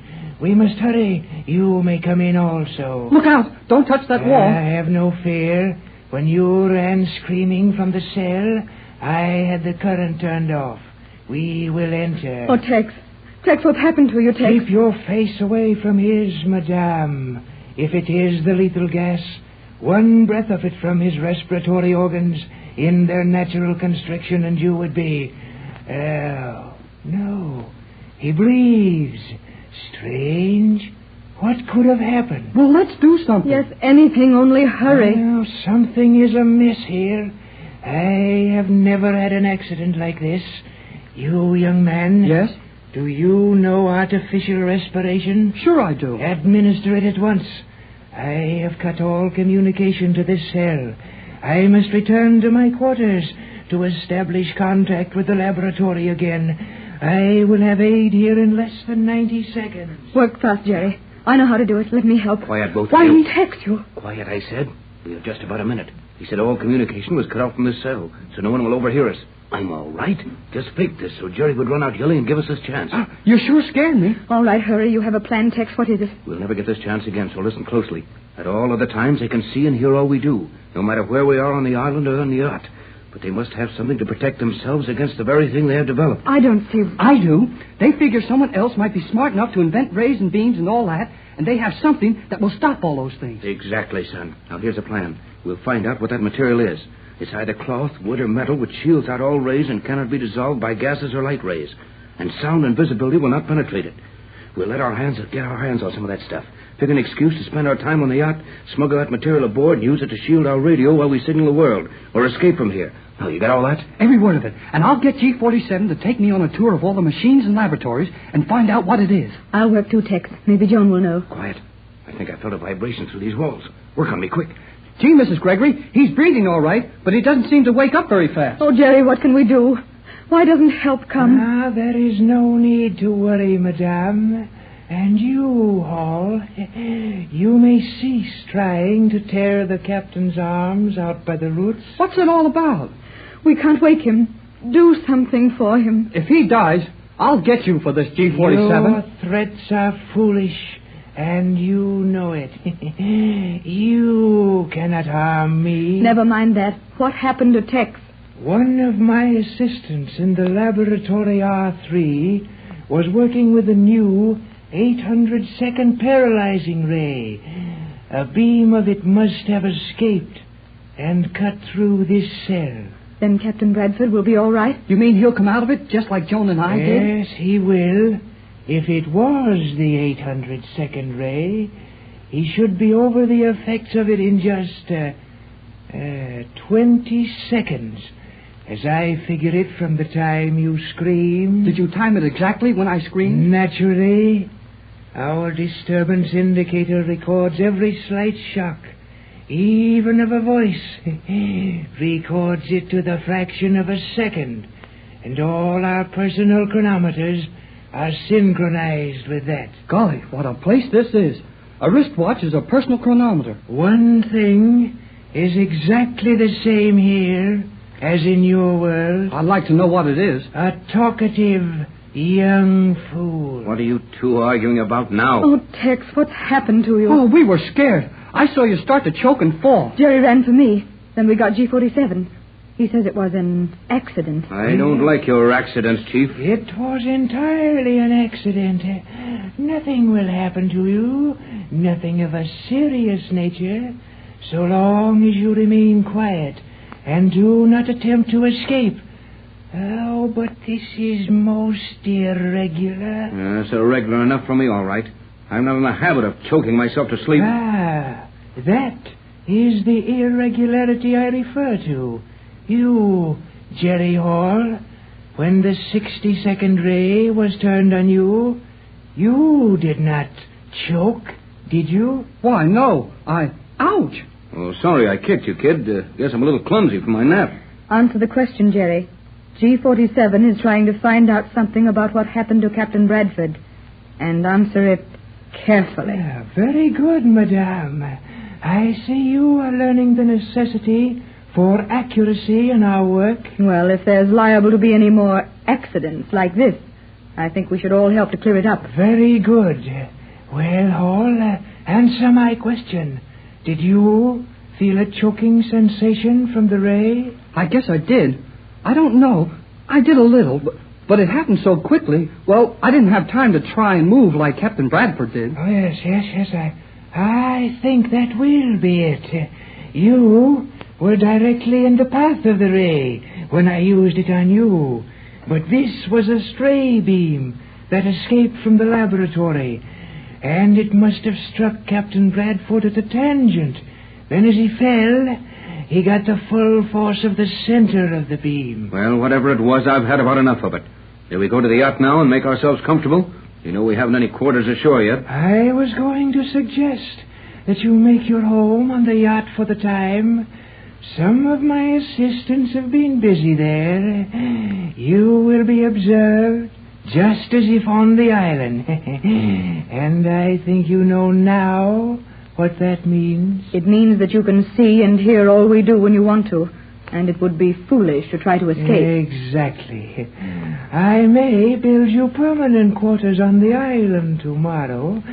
Oh, but it takes nearly 1,800 seconds to build a proper apartment for a lady. I cannot spare my assistants tonight. Boy, half an hour to build a house and he's too busy. All right, may we go now? I said, where is he? He's gone, just like a breath. You forget, you can step through any of these walls if the juice is turned off. The walls all move without a sound. Good boy, Jerry. Keep a level head on your shoulders. We mustn't let this weird stuff get us to believing in ghosts. That wouldn't be hard to do after seeing and hearing these things. But we must remember that these people are merely clever scientists. And all they have done, we can do. Now you're talking, Mrs. Gregory. We can figure it all out if we don't get too excited. And I do believe one thing that old Frankenstein told us. Well, he doesn't bluff. And in his position, he doesn't have to lie to us. So we'd better believe all he tells us. Yeah, but I meant what he said about being safe as long as we don't try to escape. It was surely lucky you kicked me when we were talking about... Ouch! Oh, gee, I'm sorry. Watch it, son. Now, Pat, you and Jerry come with me. We'll go back to the yacht for the night. I wonder if they'd let Joan stay on the yacht with us. If not, I'll spend the night with her on the island. I imagine it'd be all right, unless she knows too many things about the island. Things she might tell us. I'll go see G47 and ask him. May I go, please? You and Captain Bradford go down to the yacht, and I'll get Joan and bring her down there. We'll hurry over to the yacht, Tex. I can fix my cabin up nicely for Joan, and I want to get some pictures to show her. Funny place, this island. Seemed about half a mile when we sailed around it, but it's only a few steps to walk across it. They've certainly used every inch of space here. The whole thing is weird, even the names. Euclidia, G47, Cleostra. Oh, Tex, if we ever get back to the world, what a story we can tell. If we ever get back. We'll get back. Jerry and Joan ought to be able to find what we were discussing. There are the lights of the yacht. Yonder. I wonder where the skipper is. Nothing would get him excited. He's probably having a good sleep in his bunk, waiting to wake up and find it all a dream. Well, here we are, just as we left it. What? Oh, the glasses again, eh? Someone took my glasses off, too. I didn't even brush against my skin. But why didn't we see someone before the glasses were taken off? There are many things on this island that even these glasses will not aid you to see. The young fools will be with you in a moment. Sleep well, my friends. I will watch over you. I will watch over you. Yes, and he will, too. It looks almost hopeless, Pat. Now, Tex, remember your own advice. Don't lose your head. Oh, I know it's all a lot of clever tricks, but they get on your nerves. Those glasses disappearing, for instance. G47 merely had to paint his hands and face, or wore a mask or gloves of some material which would not reflect visible rays through those glasses we had on. We're going to be allowed to see just what they want us to see, and no more. The old deck sure sounds good after walking without making a sound for so long. Sounds like we were back in our own world again. When Jerry and Joan get here... Say, Pat, I've got it. You remember what we decided? You mean what we could use to... Yes. Well, Joan has it. Has it with her right now. I don't understand. You will. In less than a minute, I'll be talking to you. And nobody on this island will hear what I say. When Jerry Hall, Mrs. Gregory, and Captain Bradford sailed from Los Angeles in search of a mysterious hidden island, they found Mrs. Gregory's long-lost little girl, Joan. The rest of their discoveries are almost unbelievable. The Gregory yacht was pulled to the island by a powerful magnetic force and is now tied up there, with all on board prisoners of the mad scientist, G47. Mrs. Gregory and Joan are in one cabin on the yacht, while Captain Tex Bradford and Jerry talk excitedly in the radio cabin. Yeah, I got it all right, but I still don't see where it's going to do us any good. Joan didn't come to the door of the cabin, did she? I mean, so that anyone could see she had her mother's dress on. No, she was so scared of what old G47 would do to her when he found out we had the dress, well, that she was ready to hide under the bunk. Well, we'll see to it that G47 doesn't have a chance to do anything to her. Now, we'll have to work fast, because by now someone on the island probably knows we have the dress and heard all we said about it. So hurry and get your head into it. No, not that way. Just pull the skirt over your head. That's better. Now, I'll get under it, too. Good thing these dresses are plenty big and loose. But it's going to be mighty hot in there awful quick. And we'll be done with our little job mighty quick. What good can we do with this dress? You said just now they'd know we had it. We've got to hurry, so listen closely while I explain it. This is the nuttiest thing I ever heard of. What would people think if they could see us with a girl's dress wrapped around our heads, using it for a hood? Well, it may sound foolish, but the material of this dress of Joan's is the first ray of hope we've had. Now we can talk in safety and make a few plans for the first time since we hit this island. I knew there must be some way to talk in privacy here. You mean the stuff this dress is made of will keep out the sound waves? Or whatever it is they use to hear everything that goes on around here? Yes, Jerry, I'm sure of it. You know, a good scientist never compounds a poison without knowing the antidote. For his own protection, if nothing else. Likewise, a good scientist would never devise a weapon, gas, beam, or ray, one that would be almost universally penetrating or destructive, without first protecting himself, should his own invention ever be turned against him. But those sound waves they hear through walls and clothing, they're not destructive. Well, they don't hurt anybody, even if they do let old G47 hear all we say. That's true, but it makes everyone on this island virtually a prisoner. No one has any privacy, even in your own room. Every sound and action is recorded somewhere in their laboratories. Nevertheless, we may safely reason that G47 and his leading assistants The brains of this mad setup must have privacy. They conduct their experiments and discuss plans without the remainder of the colony hearing them.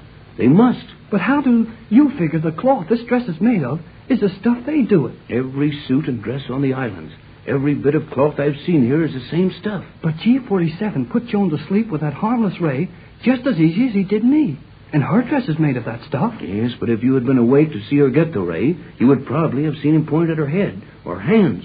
What is this cloth, anyway? I mean, where did he get it? We'll find out in time, but let's hurry with this plan. Someone might decide to board the yacht just to make sure we're behaving ourselves. Okay, Tex. What are we going to do? All right, here's the setup. When we get out from under this dress, we'll take it and put it over the radio. Be sure it's under and around the whole thing. I got it. Then one of us can put our head inside the dress and work the set. And G47 can't tell we're doing it. I'm going to let you do this. You know what to say to Johnson if you get him. Give him our position and say to stand by for information on how to rescue us. Tell him not to attempt rescue without instructions. Gee, then what can Johnson do if I do get word to him? He can't do anything now, but we've got to figure how to get control of the power on this island. We could use their knowledge for the greatest scientific age in the world.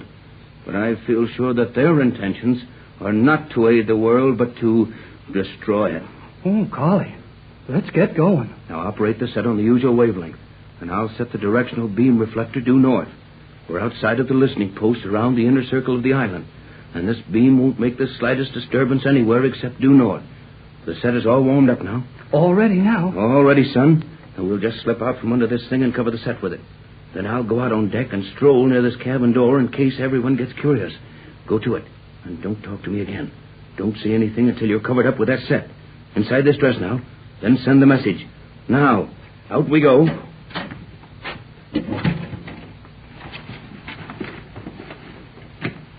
Gee, it's a mighty tight squeeze in here.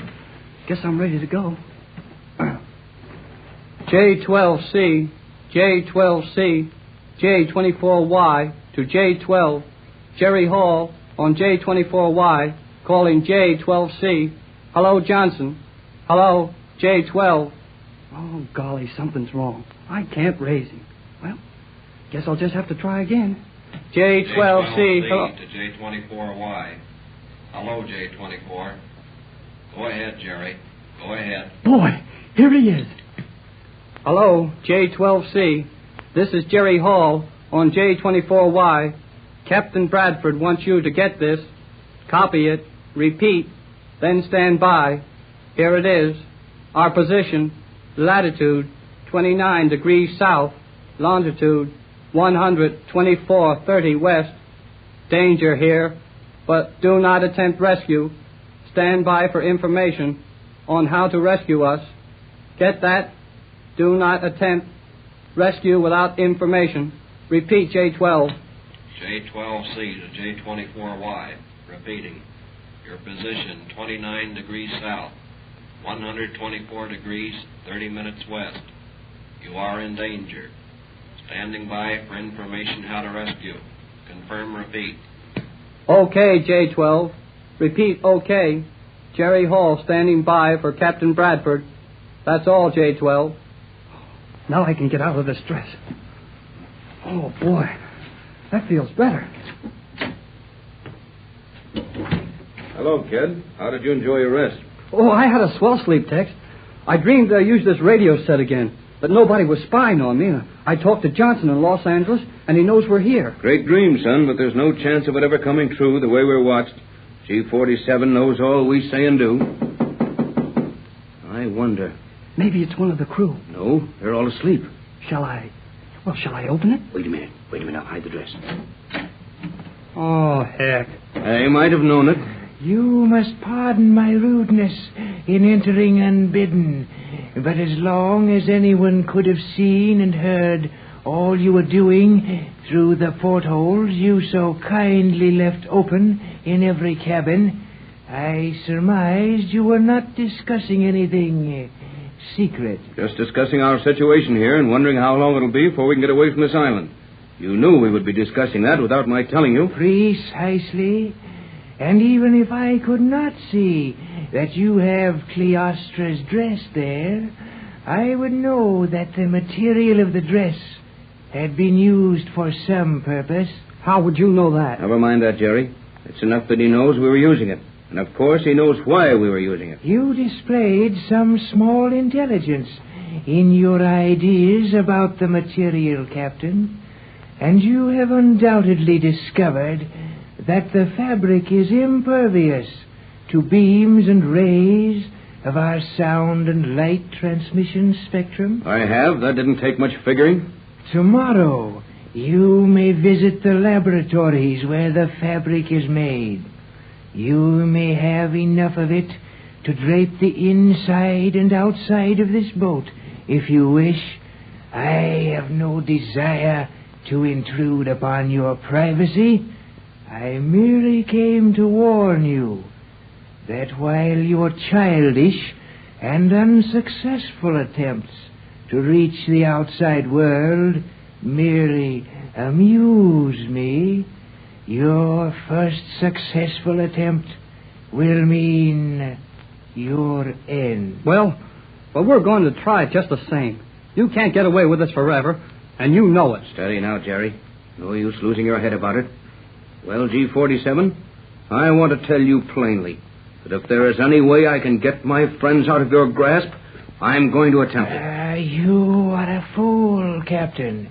A brave one, possibly, but nevertheless a fool. Your life would mean nothing to me. I happen to know better, for I have something you want. Yes, you clever meddler, you have. And you know that I will keep you alive until I wrest your secret from you. The only thing in the universe we Euclideans have failed to master.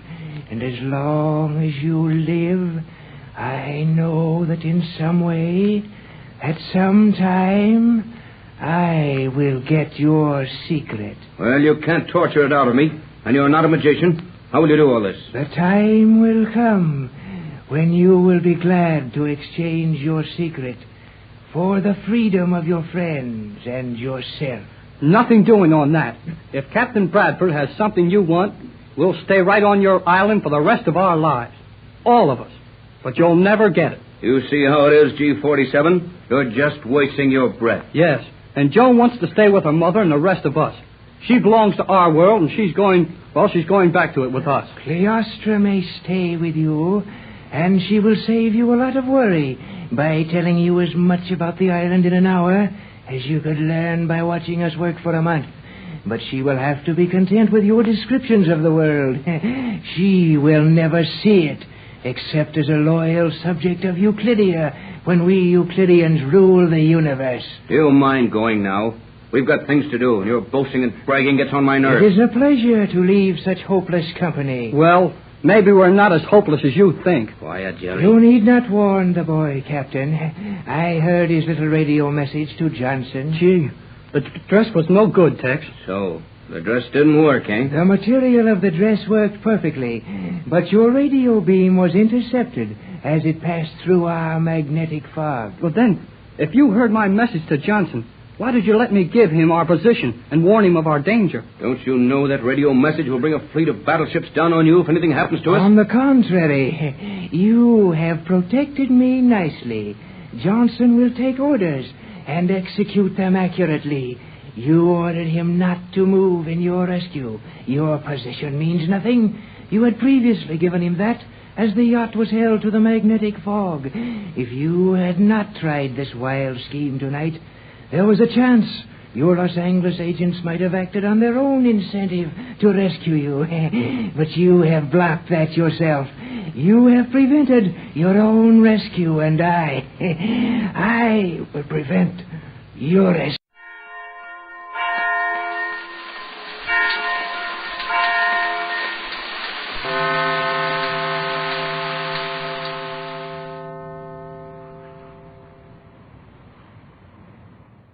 Exploring tomorrow.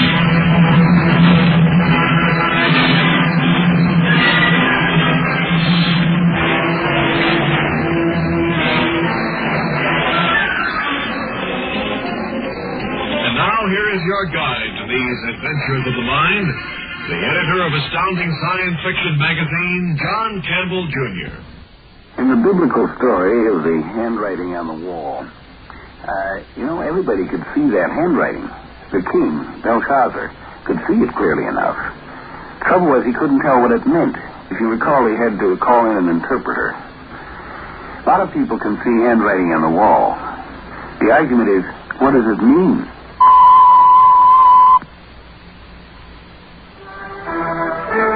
The thing that makes reading that handwriting on the wall so difficult many times is that the message is one we don't want. We don't want to be able to read. Many times when a man's faced with a problem that he can't solve, he doesn't want to admit that it's an absolute limitation that cannot be broken. Then the grand old art of buck passing comes in. That's when you start saying, well, it isn't my fault. He won't let me. Let's consider a situation of that type. My name is Lester McClellan, Secretary General of the United Nations. It was a busy day in the year 2180. The ambassador from a now independent colony on Venus was due to see me that morning. There was a note on my desk requesting me to call Dr. Kingston, head of the UN Research Bureau, as soon as I had a chance. Kingston was working on a project vital to the future of mankind. I decided to call him. Honey, I got your message. What goes? Good news about the space drive project. There's been a substantial breakthrough. We've made a qualitative advance. And what does that mean in plain English? That we'll be finished with the groundwork in less than a year. Maybe even next month. Have you prepared a news release on this thing? Not yet, Lester. We're waiting for official approval first. Look, can you come down to the lab sometime today? I can give you a briefing on the new material. Study in. I'll try, but I'm not promising. The ambassador from Venus is due any minute, and you know what a tough job I'm going to have with him. Yeah, I understand. Well, Lester, if you're free at all... I'll call you back if I am. Right. Good luck with the ambassador. Thanks. Oh, he's coming now. I can't talk anymore. Try to see me later, will you? Bye, Bernie.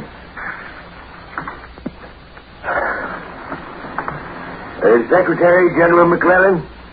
I'm David Rockwood, Art Secretary of Venus Central Council. How do you do? Won't you be seated, Mr. Rockwood? Thank you. I'm happy to welcome you back to the planet of your ancestors. Is it your first visit to Earth? It is. I wish I could hope that you'll enjoy your stay here, but I can't do that, can't I? Anyway, we're very happy that the Outworlds agreed to send an observer to the Earth. We have a major problem here, Mr. Rockwood. We think your worlds can help us. Of course, you're familiar with the text of the General Assembly resolution. Of course. The three governments of the former Earth colonies of Mars, Venus, and Callisto have sent me as their representative. The space travel is not cheap, you know. We saw no need of three observers when one would do. Yes. Yes, I see. I've arranged for you to have a brief guided tour of parts of the Earth to illustrate our population problem. Very well. We've agreed to reserve decision until we've seen Earth. We can begin our tour now, if you like.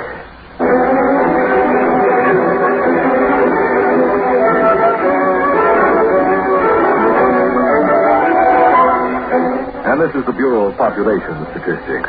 You see that screen over there, Mr. Rockwood, the one with the red numbers on it? It's the up-to-date record on Earth's population. Every birth and death is automatically fed into the main computer channel as soon as it's known, and within an hour it's registered up there. 13,762,312,000. The last column doesn't stay still long enough for me to read it. No, it doesn't. We average 500,000 new Earthmen a day, and the computer has to move fast to keep up. It's an average gain of 3 or 4 million people a week, 150 million a year. And the figure keeps rising. What you need is a really efficient play. Something to clear away 3 or 4 billions. I don't find that very amusing, Mr. Rockwood. An interplanetary war would achieve the same thing. Shall we move on?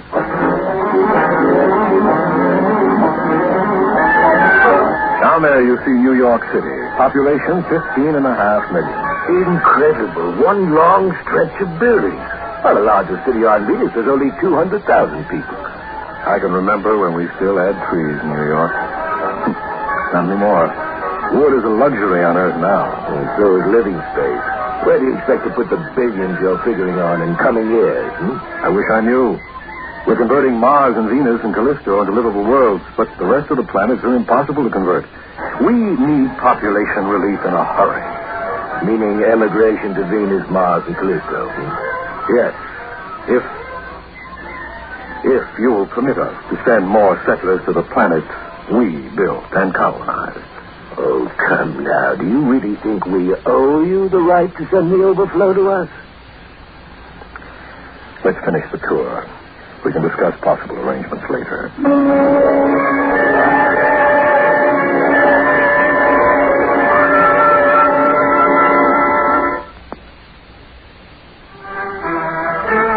know, the handwriting doesn't have to be on a wall. Sometimes it can be on the face of a computer, as it was this time. But the handwriting was there. But now, what is the meaning of this handwriting? Does it mean the colonists should allow Earthmen to move out? Or does it maybe have some other meaning? And this is Food Station 117, an artificial island in the Gulf of Mexico. Since we've hardly any open land on Earth for cultivation, we've turned to farming the sea. We've developed some new foods. These are plankton sticks, synthesized from small sea creatures, microscopic crustaceans. Mm-hmm. And this bread comes from plankton flowers. Taste it. Oh, dear. It's not very tasty stuff, is it? No, it isn't. About half of Earth's population knows no other food. It's nutritious, and the supply is practically limitless. And we can't spare land for grazing animals. The only ones left are in the zoo. Care for another slice of steak? No, thanks. No, thanks. This one will do better. Well, may I have something to drink, please, to wash away that taste?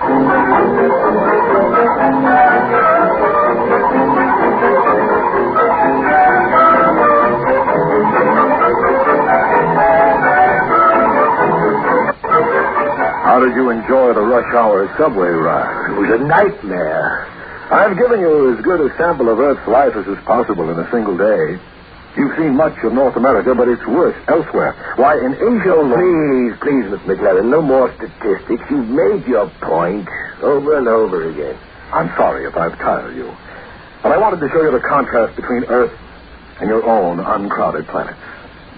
And now I appeal to you, Mr. Rockwood, in the name of the humanity that's common to all our worlds. You want us to let you send overflow masses to us. We built those colonies as a safety valve for overpopulation. And now that we need to use that valve, it's shut tight. Mr. Rockwood, I'm a reasonable man. I know we're asking something that amounts to an imposition, but I beg you. I agree. Earth is terribly overcrowded. The population of Venus is about 700 million. Mars has about 1 billion. Callisto, 300 million.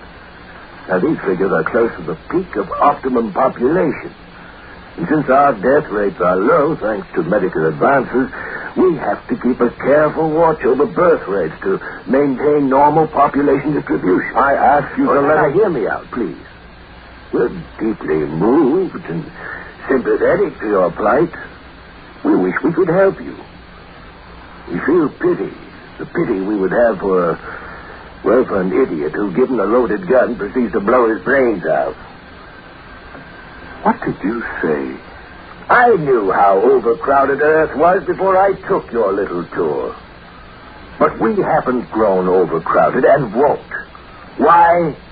Because we have small worlds, smaller than Earth. We can't allow ourselves to breed at Earth's rate. We see the inescapable need for certain self-restrictions. You don't see the moral obligation to accept some of our excess people? We see a moral obligation to refuse. To force you to see your real problem and its solution. I am empowered by the General Assembly, Mr. Rockwood, to exert any means within my power to make you change your mind. And Earth, I'm afraid, has more armed vessels than your 3 worlds combined. So you're threatening war? Not war. Survival.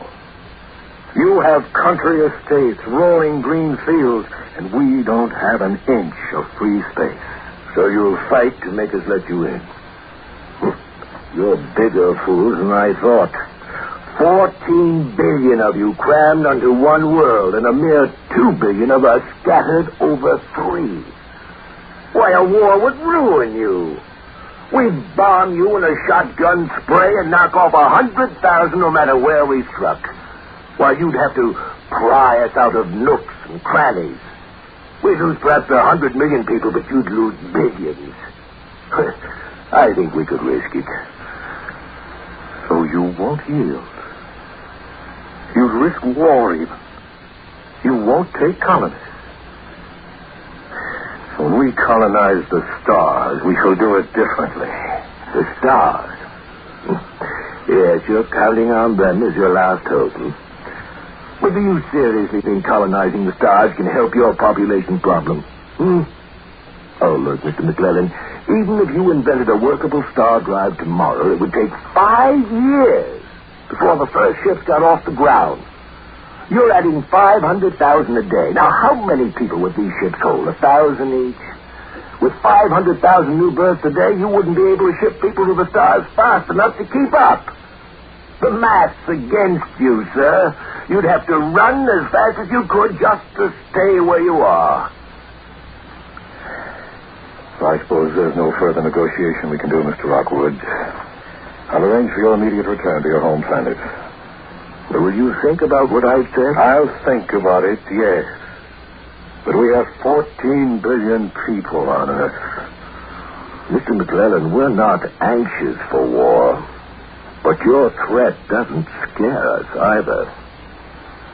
We'll fight to defend our way of life. And we'll win, sir. Good day, Mr. McClellan.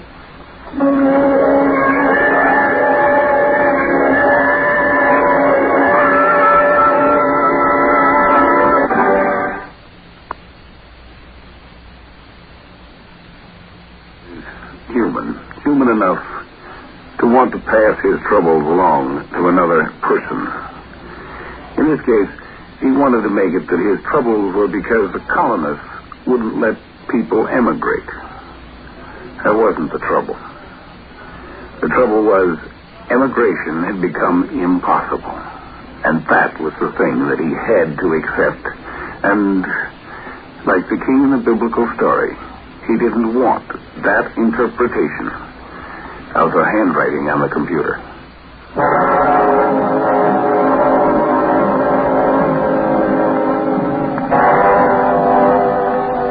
Sit down, Bernie. Tell me how this star drive of yours is coming. I think we've got it licked, Lester. But you tell me, are the colonies going to open up? No. No. But they can't do that. They just can't clam up and refuse to take in Earthmen. Well, Lester, we built those colonies. They don't have the right. I want to talk about the star drive, Bernie. How close to finished is it? Well, we haven't fully worked out the field equations yet. But with some fast computer work... I'm not interested in equations. How long do you think it'll be before Earth has spaceships that can travel faster than the speed of light, fast enough to reach the stars? I told you before, Lester. Maybe a month, maybe 2 months. Till the pilot model is finished, that is. No more than a year, certainly. Now, you had some very interesting figures thrown at me today. Have you ever realized how many ships we'd need to send out before we can even make a dent in our population? Hundreds a day. Well, even so, it would help some to get... No, it wouldn't. Bernie, I want you to do me a favor. When you perfected your new star drive, hide it. Don't destroy it, because we'll need it someday, but sit on it. Put the schematics away until I give the word, and don't publish your findings. Have you gone crazy, Lester? No, I've suddenly gone stark, raving sane. Look, the new star drive is a dodge, a subterfuge. It's a substitute for the real answer to our problem, Bernie. Venus is not overcrowded. They're controlling population increase there. What does all this have to do with my star drive? Why should I stop work on it? Because it will cloud the issue. The people won't believe the figures. As long as there's what seems to be a way out, they'll cling to it. If you suppress the star drive, there'll be no way out at all. And Earth either cracks wide open or it grows up. There's no middle course. And you're suggesting that I deliberately destroy my life's work? Just for a while. Sure, it's a great thing to explore the stars, but first we need to control ourselves. If the world learns that there's a star drive, they'll think it's a way out. It isn't, but we'll never convince them of it. First, we set up our population control programs, make them see the need for them, get them into operation, and then reveal the existence of the drive. We may have to wait a generation.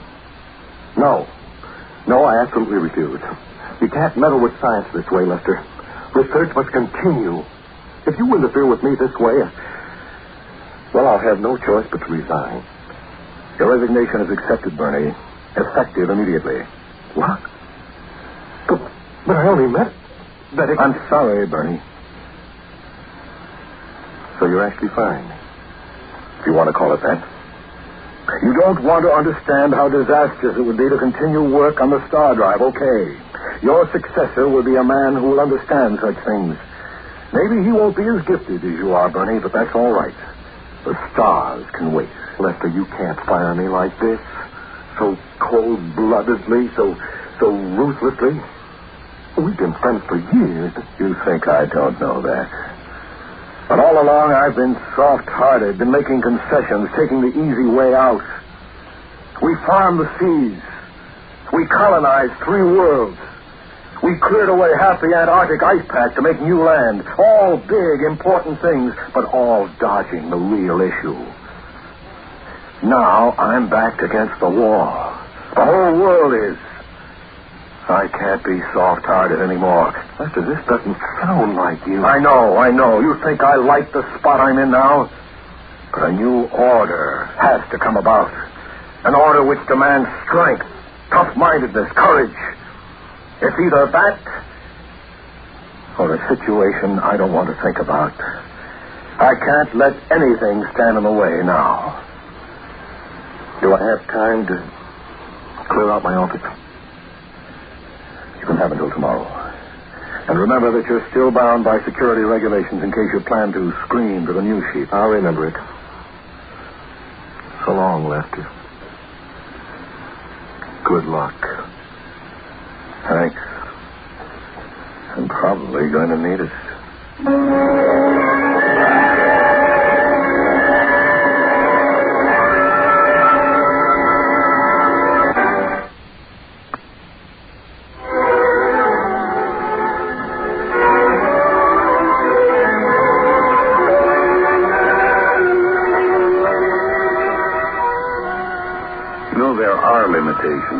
Limitations even to what science can accomplish, the highest technology.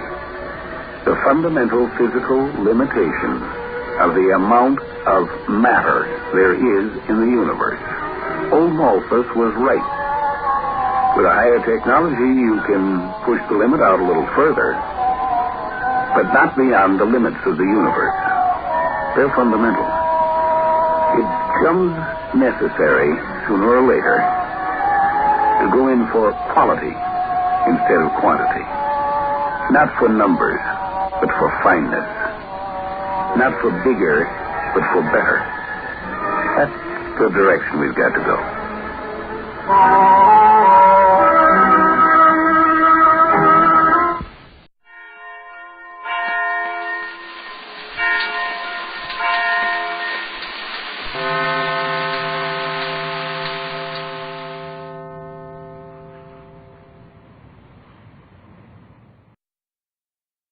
Presenting the transcription feature, Superman.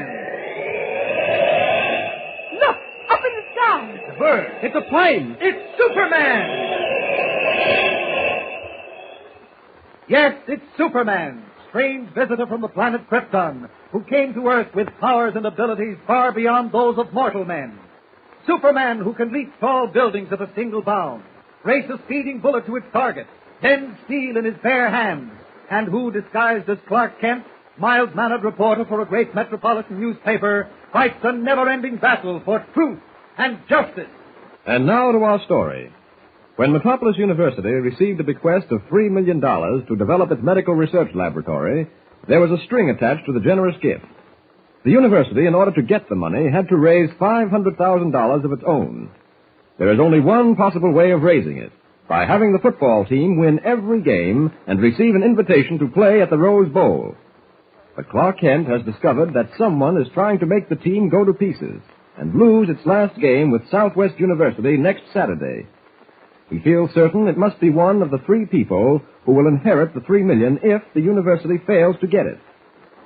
In order to find out who these 3 people are, he has entered the office of John Quincy, the lawyer who wrote the will, as Superman. and is about to open a wall safe to look for the document when a voice barks a command out of the darkness. Don't move, or I'll shoot. Stay where you are while I turn on the light. There, that's better.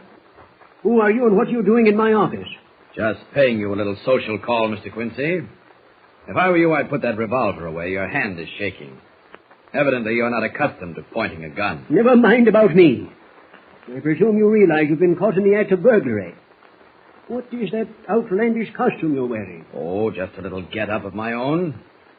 But we're wasting time. Put that gun up. What do you take me for, a fool? How did you get in here? Through the window. Don't be flippant. Answer my question. I did, through the window. You won't be so cocky once the police start working on you. We'll worry about that later. Are you going to put that gun up? Of course not, and don't move it. Or you'll what, Mr. Quincy? Give me that revolver. Oh, no. We'll just break it, drop the bullets into this wastepaper basket, and toss it into a corner. There we are. Now, open that safe. Are you mad? I said open that safe. All right, I'll open it. There's nothing of value in there. Open it. Quickly. Yes. There you see. Only legal papers. No money. I'm not after money. Give me Mr. Richards' will. What? You heard me. Mr. Richards' will. No, I can't. Now, look, Mr. Quincy. I'm not fooling. You recall how I got rid of your gun. I can get rid of you just as simply. No, please don't. I'll give it to you. Very well. Here. Thank you.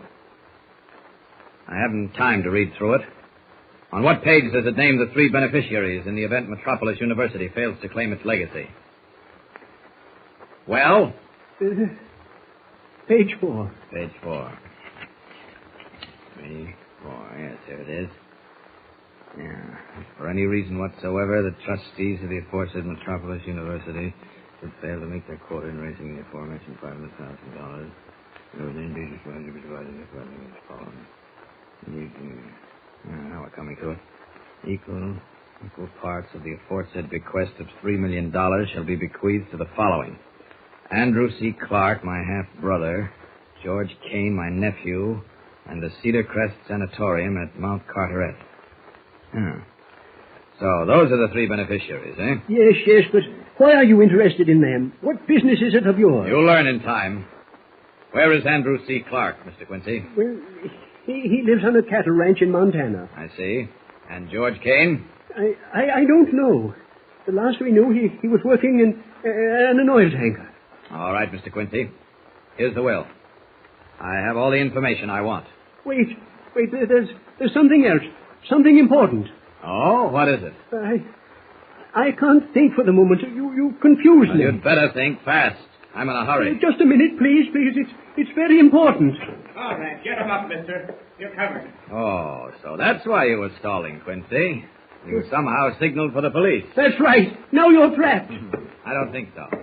Not quite. Get away from that window. Sorry, officer. I'm warning you. So long. Don't waste your bullets. Up, and away!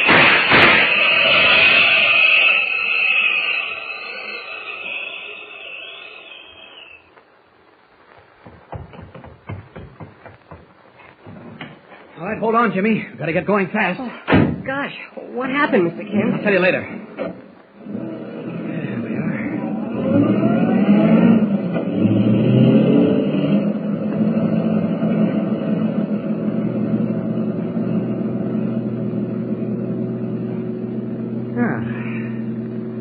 I guess we're all right now. Was someone chasing you, Mr. Kent? Well, not exactly, but that neighborhood wasn't very healthy. Did you see the lawyer? Yes. He gave me the information I wanted. Mr. Kent, do you really think someone's trying to poison the whole Metropolis football team and keep it from winning its game with Southwest University on Saturday? I wouldn't be a bit surprised, Jimmy. Well, maybe not poison the players, but knock them out sufficiently to prevent top-notch performance. But didn't the doctor at the university say they weren't poisoned? Yes, and that's what puzzles me. Well, where are we going now? To see Coach Taylor. I want to be sure he keeps an eagle eye on his players. Things are liable to happen any day now.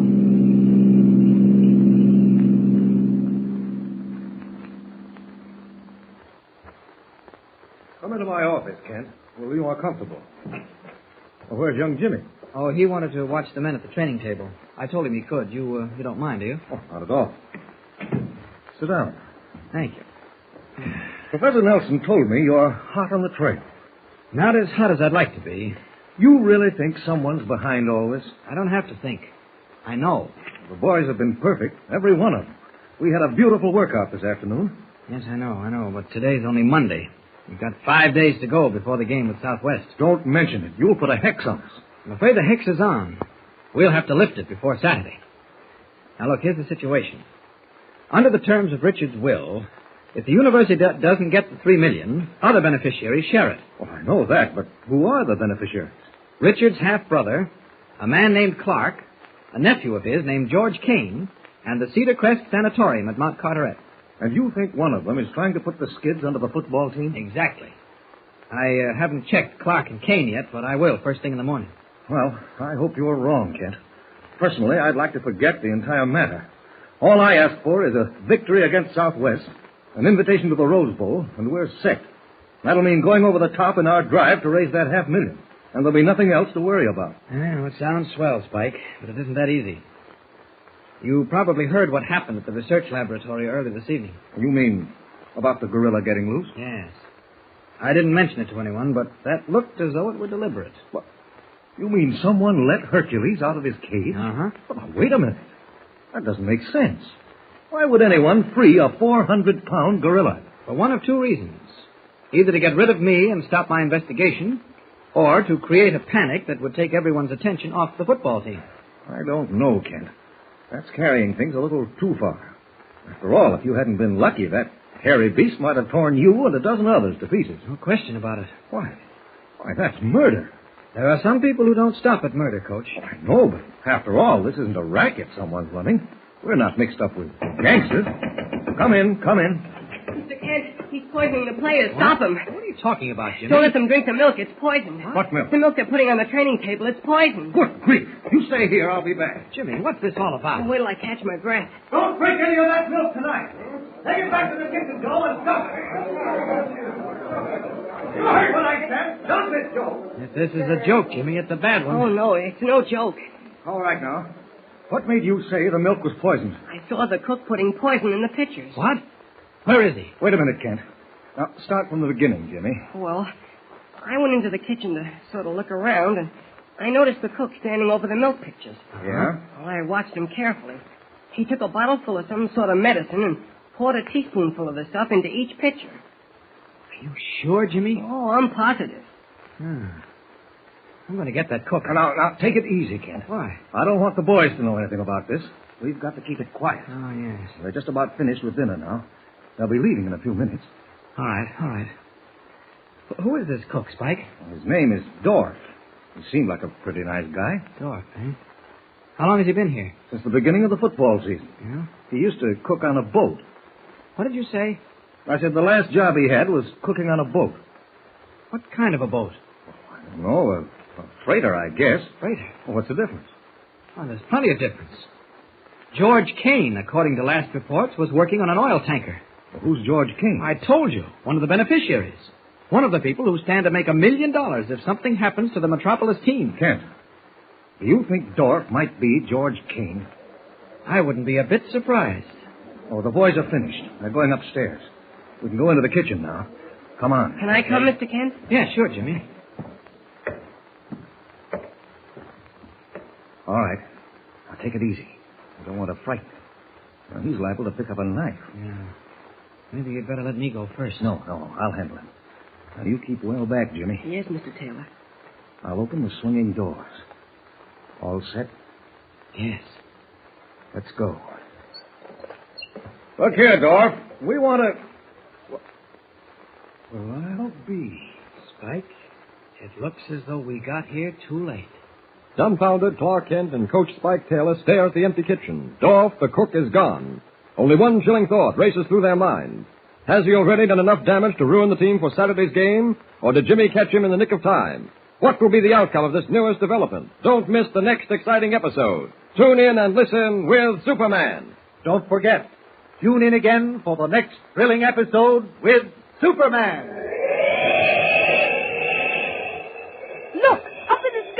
a bird. It's a plane. It's Superman! Superman is a copyrighted feature appearing in Action Comics magazine, presenting the transcription feature, Superman! Look, up in the sky. It's a bird. It's a plane. It's Superman! Yes, it's Superman, strange visitor from the planet Krypton, who came to Earth with powers and abilities far beyond those of mortal men. Superman who can leap tall buildings at a single bound, race a speeding bullet to its target, bend steel in his bare hands, and who, disguised as Clark Kent, mild-mannered reporter for a great metropolitan newspaper, fights a never-ending battle for truth and justice. And now to our story. According to the terms of the Richards will, Metropolis University will receive $3 million provided it can raise $500,000 through its own efforts. There is only one possible way to raise the money, by having the football team win every game and play at the Rose Bowl. However, when the team collapsed in its game with State College, Clark Kent suspected dirty work. As Superman, he discovered who would benefit under the terms of the will if the university did not get the $3 million. With this information at hand, he and Jimmy Olsen went to the university to talk the matter over with Spike Taylor, the coach. While they were talking, Jimmy wandered into the training table kitchen, where he saw the cook dropping a strange liquid into the milk. He reported this to Kent at once. Hurrying into the kitchen, Kent and Taylor found the cook gone. After sending Jimmy home, they retired to Taylor's office, where we find him now. Listen. Well, there's only one thing to do, Coach. Find that cook. What's his name again? Dorr. Sam Dorr. Yes, Dorr. I can't picture him attempting to poison the boys on the team. He just isn't the type. Well, what's Spike got to do with it? Chances are he's using an assumed name. Didn't you tell me the last job he had was cooking on board a ship? Oh, yes. Well, I told you what I learned from Quincy, the lawyer who handled Richard's will. One of the beneficiaries who will inherit a cool $1 million if the university doesn't get the money is George Kane, the nephew. According to Quincy, the last heard from Kane, he was working on an oil tanker. Kent, you don't think Sam Dorff is George Kane? I wouldn't be one bit surprised. Oh, but look, we're wasting time. We can't afford to let Dorff get too far away. I called the university employment office to get what information they have about him. The girl said she called back. Uh-huh. Well, that must be the office now. Hello? Yeah? Hey, hold on a minute. Hey, hand me that pencil, Kent. Oh, sure. Here. Thanks. All right, go ahead. 45 Darrell Lane, Sharon Heights. Widower, one child. What was that? Oh, I see. Well, thanks very much. Well, here it is.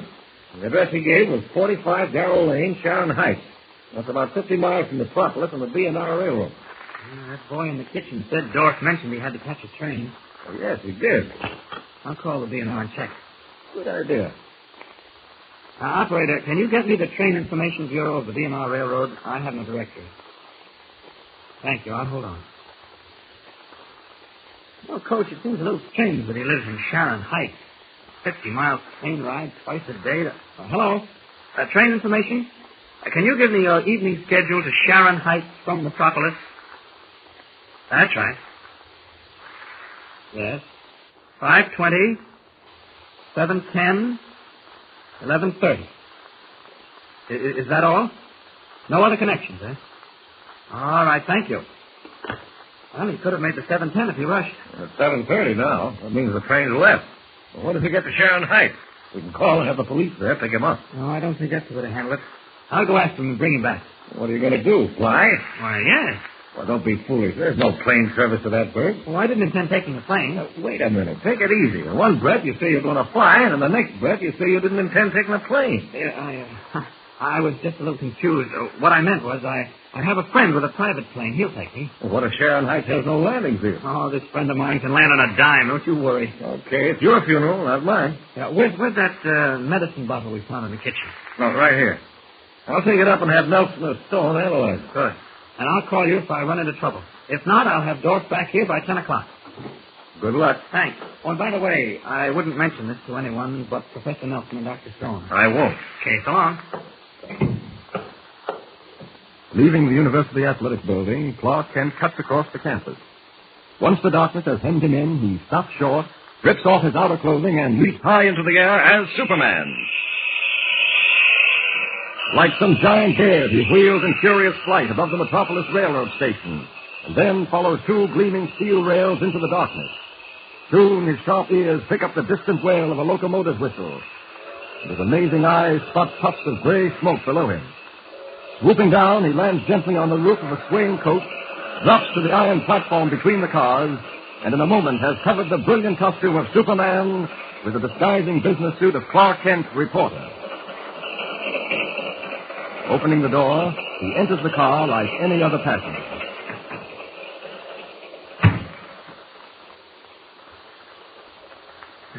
Tickets, please. All tickets. Uh-oh, what am I going to do about a ticket? Oh, I know. I can pay the conductor in cash. Tickets, please. All tickets. I don't see anyone fitting Taylor's description of Dorf in this car. There's cigars in the smoker. That's the next car back. Tickets, please. Oh, I'm sorry, conductor. I didn't have time to buy a ticket. I'm going to Sharon Heights. What's the fare? Sharon Heights? Yes. 110. Okay. Here you are, 110. Thank you. Thank you. Try this next car, the smoking car. Now, let's see. If he's here, he shouldn't be hard to find. Short, plump, bald-headed. Yes, there's a man who answers the description perfectly. He's sitting alone. I'll join him. Pardon me, is this seat occupied? No. Thank you. This train goes to Sharon Heights, doesn't it? Yes, next stop. Oh, really? Oh, must be an express. Yes, only 2 stops from Metropolis. Oh, fine. Do you live in Sharon Heights? Yes. I've never been there. Is it a small town? Not so small. There is very fine hospital in Sharon Heights. Oh? Children's hospital. Oh, interesting. Very interesting. Oh, yes. Fine hospital. You know, I think I've seen you someplace before. Your name is Kane, isn't it? George Kane? No, you have made a mistake. My name is Dorf. Samuel Dorf. That's funny. I was sure you were George Kane. No, always I have been Samuel Dorf. Well, I'm still sure I've seen you someplace. Where could it have been? I don't know, mister. I don't go many places. Do you work in Metropolis? Yes, at the university. Metropolis University? Yes. I cook for football team training table. Oh, that's where I've seen you. I'm a close friend of Spike Taylor, the coach. Oh, yes, Mr. Taylor, fine fellow. You know Professor Nelson in laboratory and Dr. Stone? Oh, why, yes. Oh, both fine fellows. Professor Nelson and Dr. Stone. Well, I got to get off here. I'm getting off, too. Well, it wasn't a very long ride. No, only 1 hour. This is fast train. Some trains take hour and 40 minutes. Uh-huh. Well, here we are. Watch your step now. Right. So this is Sharon Heights, huh? Everything seems closed up. Yes, all except hospital. Good night, mister. Which way are you going? I walk up the hill. Oh, well, I'm going that way, too. I'll keep you company. Fine. I don't see a soul around here. No, everybody go to bed early in Sharon Heights. You come out here every night? Oh, no. Just once a week. It costs too much to ride the train every night and in the morning, too. Yes, I should think so. But you won't have to worry about that anymore, Dorf. Well, what do you mean? Hey, why do you hold my arm? This is as far as we go. No, I go to top of hill. No, I'm afraid not. You're coming back to Metropolis with me. You talk crazy, mister. Drop the innocent act, Dorf. It doesn't work any longer. Let go my arm, please. You heard what I said, didn't you? We're going back to Metropolis. Let go, I said, mister. You'll make me mad. That won't help you a bit. Are you coming along quietly, or do I have to... Oh, you want to fight? I fight. Oh, so that's how it is, huh? You brought this on yourself, Dorf. Don't forget. Yeah, I didn't want to have to do that, but it serves the purpose. Now I can get him back to Metropolis the fast way, as Superman. There we are. He's no lightweight, but I think I can make it. Up! Up! And away!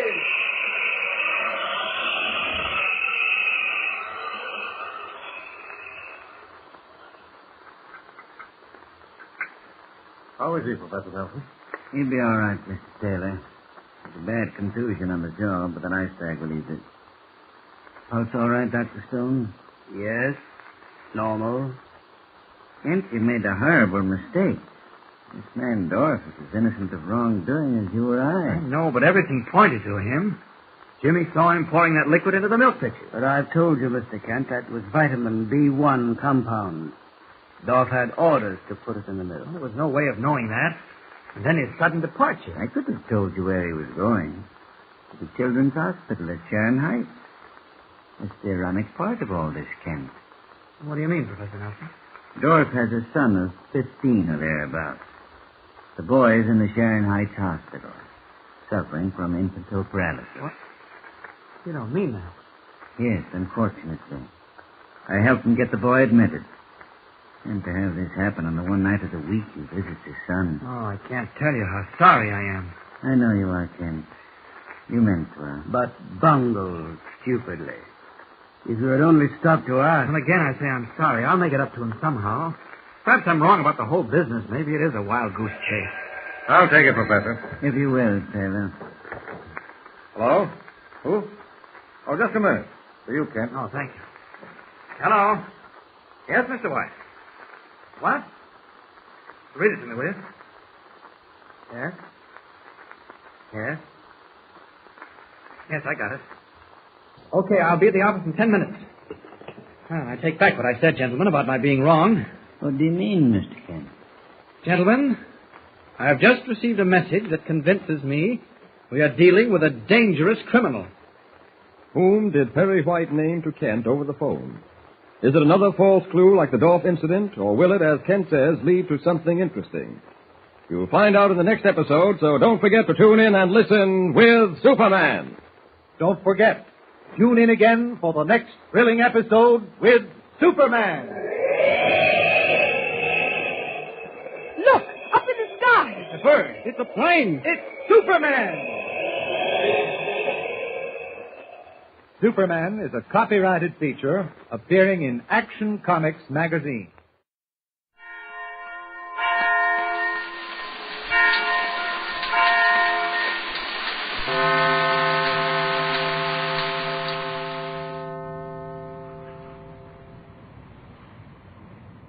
Kellogg's Pep, the build-up wheat cereal, invite you to rocket into the future with Tom Corbett, Space Cadet. Stand by to raise ship. Blast off. -5, 4, 3, 2, 1, 0. As roaring rockets blast off to distant planets and far-flung stars, we take you to the age of the conquest of space with Tom Corbett, Space Cadet.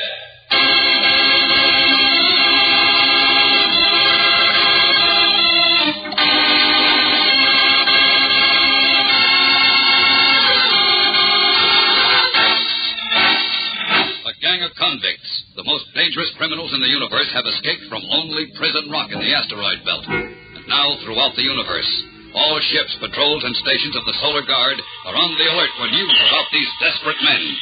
Attention all units. Gang thought to be the escaped convicts has just raided Ganymede Colony.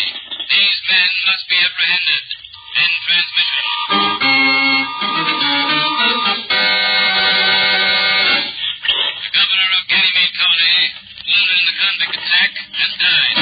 There is no present information on the criminal's whereabouts.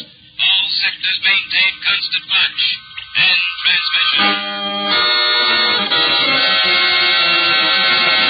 Among those listening to these grim messages are Space Cadets Tom Corbett and Roger Manning, blasting through space in a small rocket scout. They listen unhappily because, though they quelled the convict mutiny on Prison Rock, they were unable to prevent its ringleaders from escaping. Tom, this burns my jets. First those convicts steal our ship, the Polaris, and now we get sent back to Earth. The whole Solar Guard's on the job, Roger.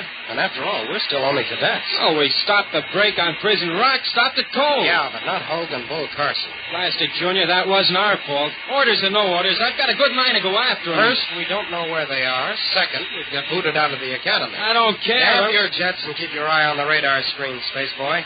Who knows? We may run into those babies.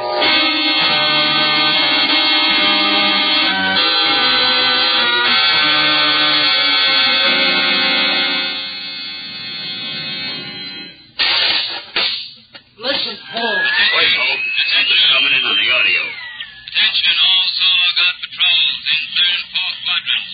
The cruiser, believed to be the stolen Polaris, has been reported at 0400 at the following approximate position. Coordinate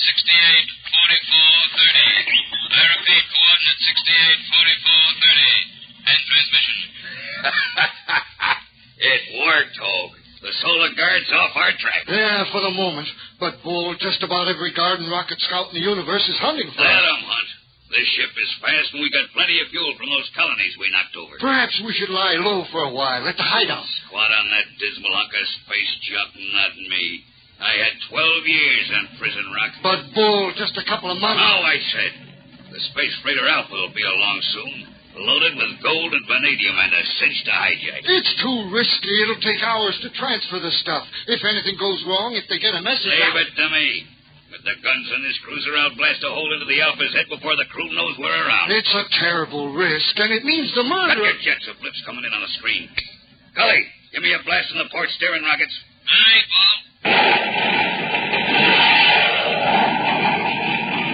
Bull, listen to me. I said cut your jets. I'm running this show. You're not. I planned to break everything. I was to be in charge. You was to be, but you ain't. We need a man to run this show. You're not the only one on this rocket. The other men have a right to say... Go ahead, ask them. One word from me and they'll dump you out into space. You wouldn't... See me? Let me go. Let me go. Now keep out of my way. Yeah, that's the Alpha, all right. Millions in gold and vanadium. Give me a blast from the starboard rockets, Cully, and stand by. We're going in for the kill.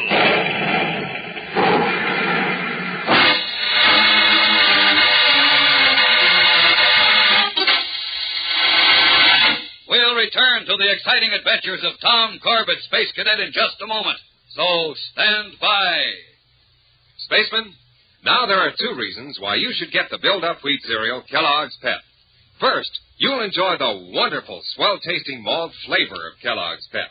And second, you can use the box top to help get a pair of official space goggles. Now, these space goggles are the very same as the goggles issued to the space cadets at Space Academy. They're made of a special plastic for clear visibility under all space conditions. Now, don't confuse these goggles with ordinary goggles. You know, the kind with a lens over each eye. Space goggles are made of one sweeping curved piece of colored plastic, like a giant bubble that fits right over both eyes. You know, it even fits over eyeglasses, too. This advanced design is now being used by automobile racers, motorcycle riders, and other racing men.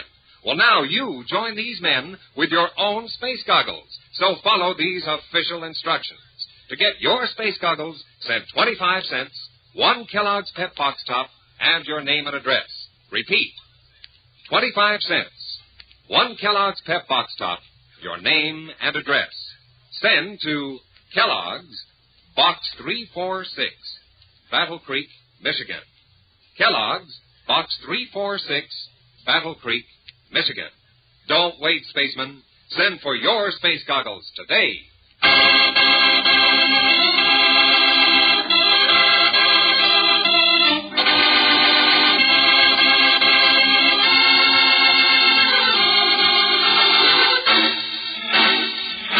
Several hours have passed since Bull Carson, the escaped convict, launched his ferocious attack on the space freighter Alpha.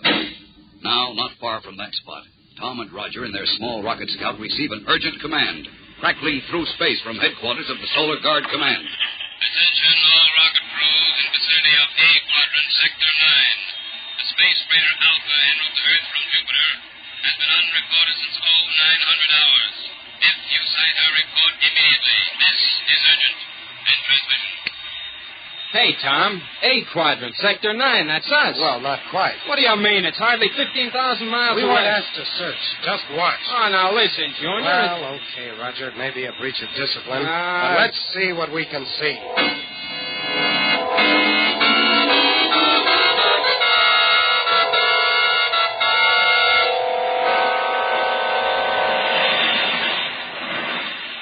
I don't know, Roger. We've been searching for an hour. Better get back on course for the academy. Blast, I suppose. Hey, Tom, wait. I've got a blip on the radar screen. Where? It's gone now. That's strange. It just seemed to drift in and out. Sure you're not looking for an excuse to stay here? No. There it is again. Yeah. It's hardly moving, just floating, sort of. Roger, if that's the lost freighter, she must be in trouble. Won't take long to find out. She's not very far from us. Hold everything, Tom, while I plot a course.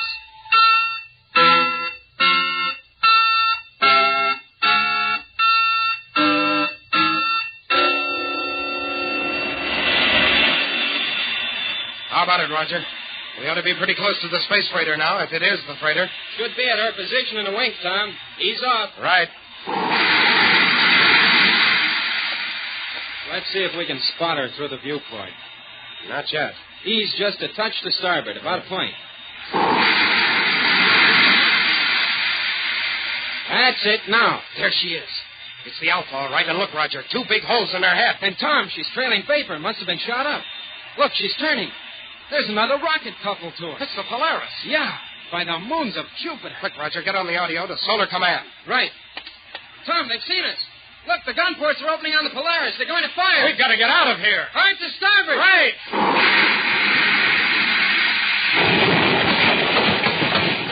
Rings of Saturn, they got us. Lancing shot, but our power's gone. Roger, the mass is rising like crazy. Get on the ball. Nothing we can do, Tom. They hit the reaction chamber. We'll be blown to space junk in a minute. Into the jet boat. We've got to bail out on the double.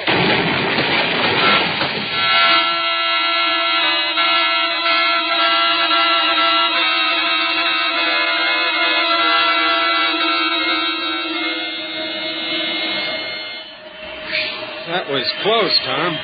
We got out of there just in time. Stow the conversation, Roger. Get on the audio and call Solar Command. This is their chance to bag those convicts. Right. Uh-oh. What's the matter? No audio, Junior. No audio? Well, those rocket blasts must have smashed it. Oh, no. How are we on fuel, Tom? Oh, well, only enough for a bare 2,000 miles. Well, we've got to find some place to let down, even if it's just a hunk of space junk. That's true. Being cooped up in this buggy won't be very comfortable after the first couple of days. Hey, Roger. What's the blip on your radar screen? Not too far off, whatever it is, and pretty big. Roger, you wanted an asteroid? There it is. Yeah. Ease off a point or two. Right.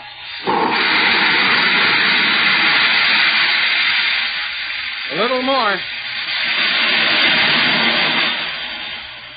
Right. Now, let's go. Maybe we'll find another tropical paradise in space like Delport. Let's not bet on it. While we're underway, we can put on helmets and spacesuits. Then we'll be ready for anything.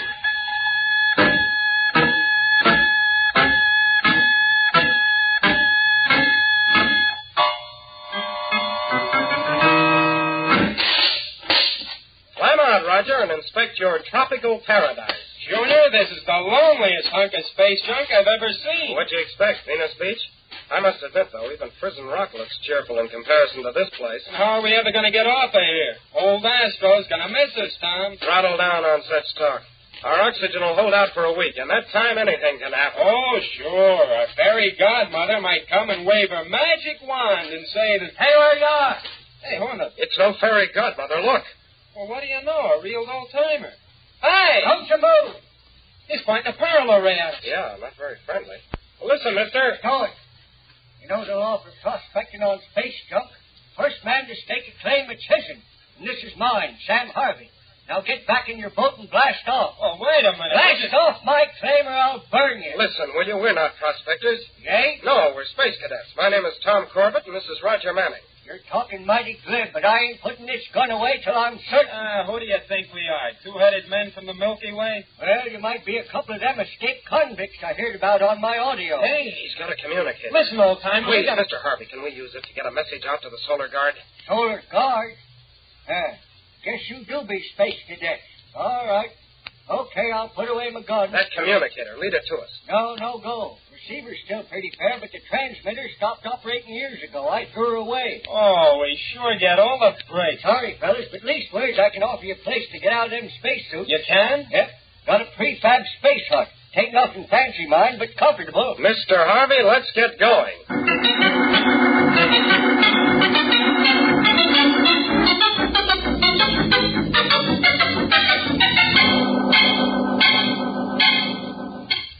See, boys, I'm a prospector. All my life I've been trying to strike it rich, digging through one pile of space junk after another. Now, right here on this asteroid, I made it.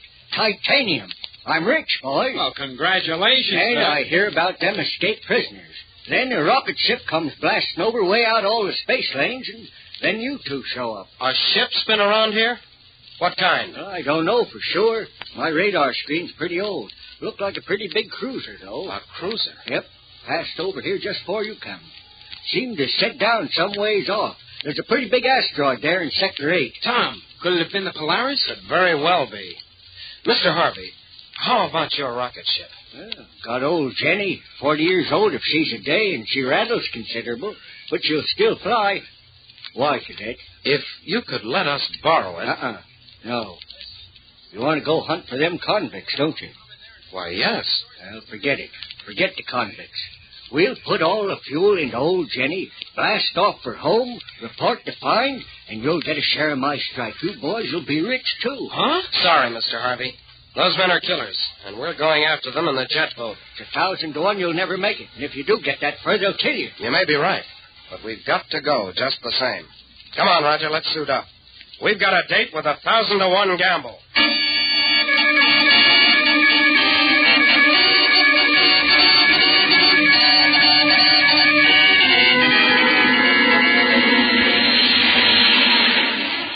Look, Tom, in the viewport. That must be the asteroid we want. And there's the valley Harvey talked about. Bowl-shaped with rock ridges all around. We've made it. Keep onto the ridges, then we may not register on the radar screen. Right. You see the little shelf Harvey mentioned? We'll land there, then go up to the ridge and see. Well, land quick. I'll bet we don't have much more than a cup full of fuel in this space buggy. Right. Here we go. Uh-oh, fuel's gone. We didn't even have a cup full. It's all right. We're close enough. That shelf looks rough. Yeah, we're going to bounce a little. Hang on, Roger. Here we go. Bounce a little, you said. I hope our convict friends didn't hear us. We'll find out in a moment. Get your helmet on. All set. Wish we had guns. Never mind. Get the hatch open. Right. Open she is. Come on. Don't hear or see a thing, Tom. If anybody's here, they'll be in the bowl. We'll jump the ridge and look-see. That's a good 40 feet, Junior. Well, there's practically no gravity here. We'll float up like bubbles. Let's go and as quiet as you can.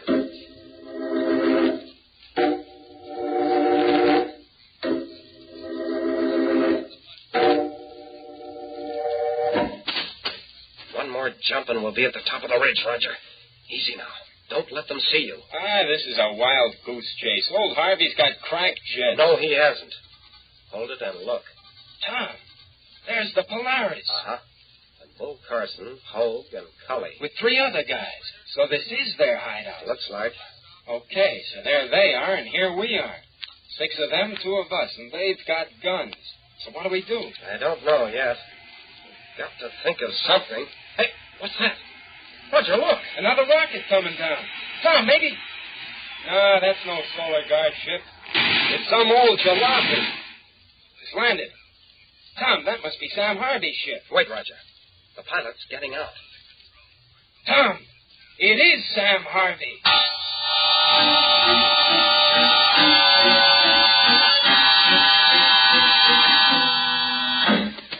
I got him, Cully. Take his ray gun. Got it, Bull. Let me go, you fool. You're the fool, looks like. I come to make a deal, blast you. I know you're them escaped convicts. Now let me go. Struggling, you can't get loose. That's a good boy, Pop. Now, what's this about a deal? Look, I need fuel. You got lots of it. I'm rich. Found an asteroid back in Sector 7. Got titanium on it, plenty. Sector 7, huh? Yeah, you give me fuel to find my report now, and I'll give you half interest in the whole work. Why should we take half when we can have it all? Listen, Listen yourself. We give you fuel, what's to prevent your telling the solar guard where to find it? I won't do nothing like that. You bet you won't. What's going on here, Bull? Hogue, we just found ourselves a titanium mine. We also found an old goat who knows too much for his own good. Take off your spacesuit, Grandpa. What for? You're going to take a little trip out into space. Maybe you can find another mine for yourself. What a sense of humor, Bull. Okay, Whiskers, take off this suit. You can't do that. I'll die. Tough luck. Bull, I don't like it. Get in the steering, Hogue. I won't allow it. Cully, take it. Let me go. You've gotten in my way for the last time, Hogue. You can't. I won't. For the last time. Old Whiskers is going to have a partner in space.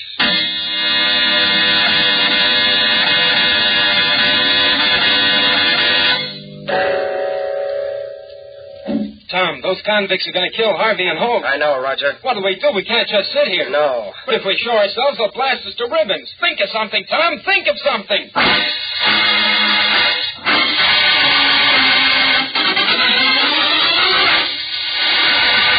We'll return return to the exciting adventures of Tom Corbett, Space Cadet, in just a moment, so stand by.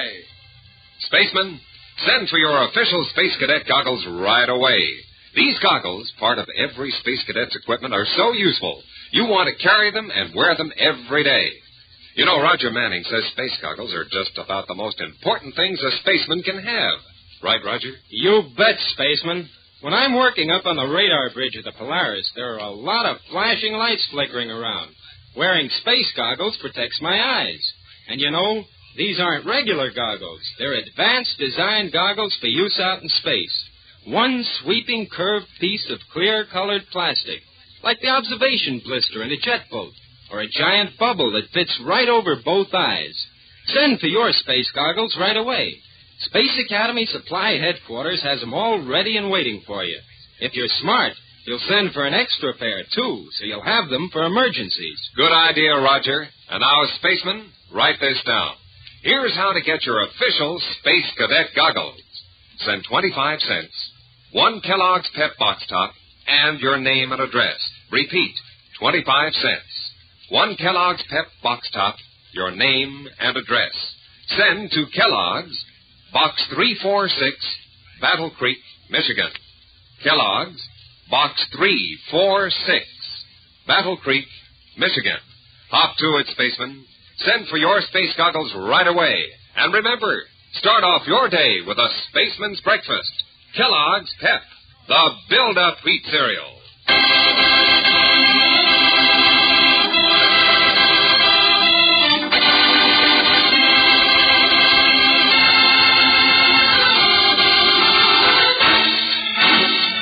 Trailing the escaped convicts to a bowl-shaped valley on their hideaway asteroid, Tom Corbett and Roger Manning see Sam Harvey, an old prospector, land in his rocket ship. Harvey tries to make a deal with the criminals, but they have other ideas. And when Hogue, one of the convicts, attempts to come to his rescue, Bull Carson goes for them both. As a terrific fight ensues, Tom and Roger see their chance. What are we going to do, Tom? Now, while they're fighting, we've got to take over the Polaris. You're space happy. It's way down there. No gravity. We can get to it in 3 big jumps. Just pray that Hogue and Harvey keep them so busy they can't look our way. Okay, I'm ready. Right, here we go, boy, like kangaroos. One more jump, Roger, and we'll be at the Polaris. Come on, Junior, take off. They spotted us. They're shooting at us. Heat ray. Yeah, but missing. So far. We're coming down right at the Polaris airlock. When we land, scramble in fast. Great. Here's the airlock. Get in. Okay, Tom, I'll close up. They found the range with those guns. Yeah, too late. The Polaris can take it. Good old Polaris. Let's get to the deck guns, Tom. Right. Get your helmet off. We can work better. I'll man this forward gun. You take the aft projector. Okay. They're still trying with the heat ray. Fire over their heads. That'll stop them. That did it, Junior. Look, they're scrambling for cover like rats. Fine. Just give them a blast now and then to remind them who's boss. How about Sam Harvey? I don't want him harmed, even if he did try to make a deal with those crooks. Well, dreams of wealth went to his head, I guess. We'll get him, Roger. Don't worry. No? In a few minutes. Now I want to get on the audio and tell Prison Rock to send us a paddy wagon. They'll be very glad to hear the revolt of the convicts is over.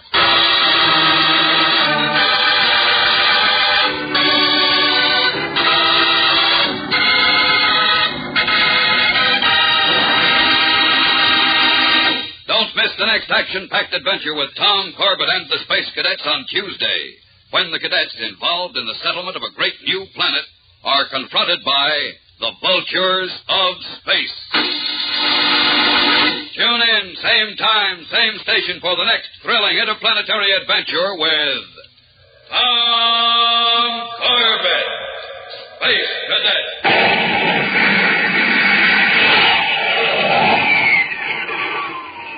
Brought to you by Kellogg's Pep, the build-up wheat cereal.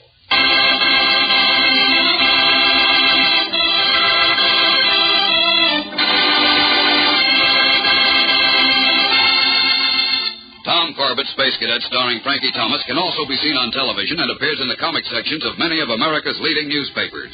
Look for it daily and in weekend editions. Featured in the cast were Jan Merlin, Joseph Boland, James McCallion, and Cameron Andrews. Today's program was written by Ben Peter Freeman and directed by Drex Hines. Jackson Begg speaking. Boys and girls, this is Tom Corbett. Our program, Tom Corbett's Space Cadet, has received the annual award from the Boy Scouts of America as the Outstanding Family Entertainment of the Year.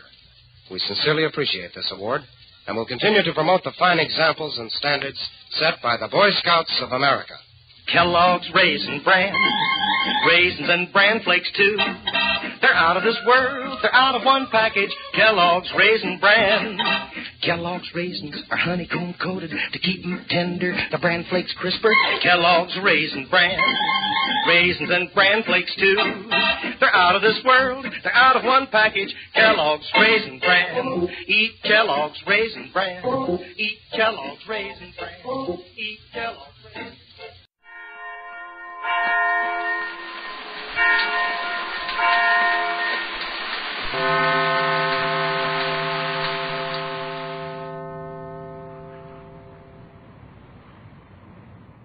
Of the everyday grind? Ever dream of a life of romantic adventure? Want to get away from it all? We offer you Escape.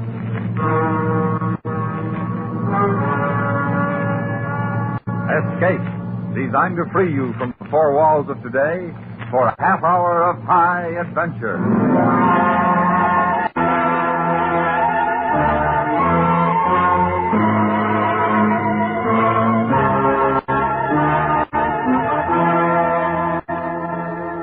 You are adrift in a native canoe somewhere off the Solomon Islands.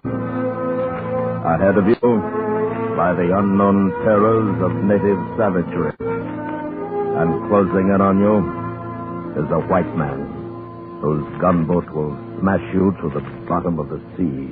Listen now as Escape brings you John Russell's story, The Price of the Head.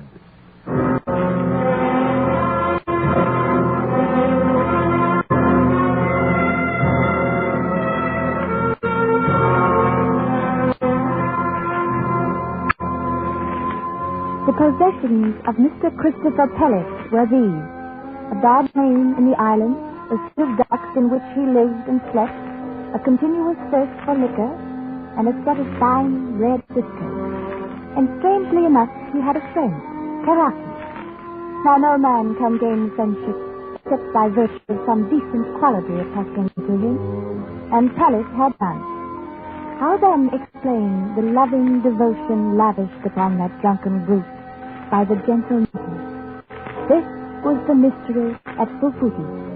But mystery or no, Pellet himself became unendurable to the decent, peaceable folk of the town.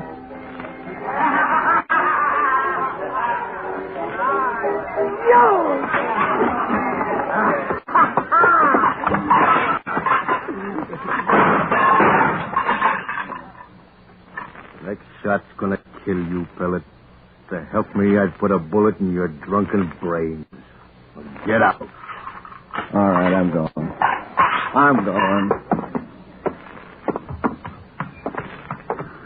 In Silver Isles, there lived a wench whose eyes were blue and nose was... Hey, Mummery. You missed the fun, Mummery.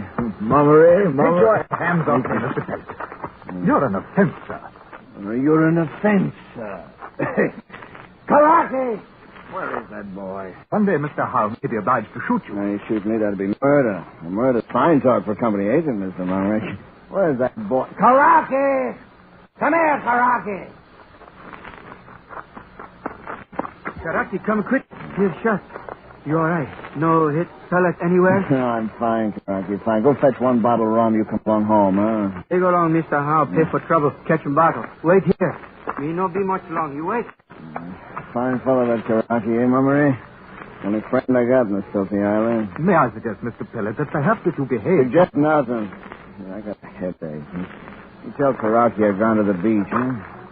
In the Silver Isles, there lived a wench whose eyes were blue.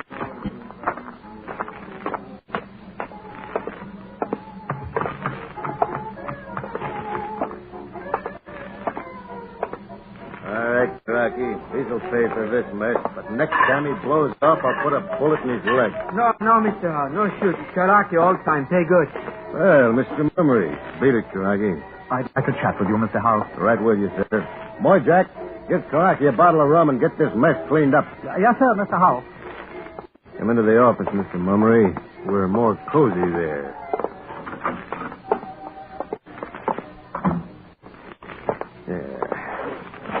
That fellow ought to be in jail. The man's a mad beast. He is, and particularly so on your run, Mr. Howe. Oh, come now, Mr. Mummery. You can't lay Pellet's sins on my doorstep. Nothing I can do, as long as he pays his bills. Well, I'm a fair man, Mr. Howe, and I won't order you to stop selling Pellet your run if there's any other way to handle the matter. Well, to be honest with you, sir, I do make a small profit on Crocky's pearls, what he pays me with. Though nothing enormous, mind you. Still, I'd do without it not to have Pellet about. When I walk down the street, I have a feeling the natives are laughing at me just because I'm a white man, too. By heavens, it's true. And something must be done at once. Mr. Howe, I'll try talking to him like a gentleman, but I'll be firm with you. Now, if you'll send Moy Jack with a message that I'd like to have him for tea tomorrow. Tea? You don't mind my saying so, Mr. Mummery. Tea isn't... All right, then. Tell him there'll be whiskey. That'll do it, sir. And good luck with him. Thank you, Mr. Howe.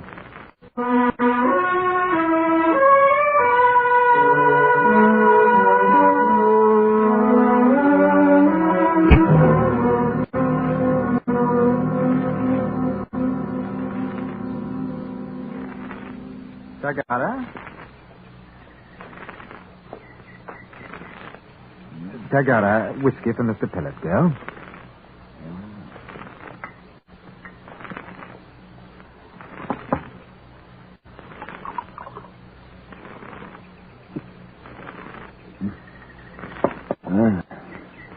It's been years since my throat's been wet by good Scotch whiskey, Mummery.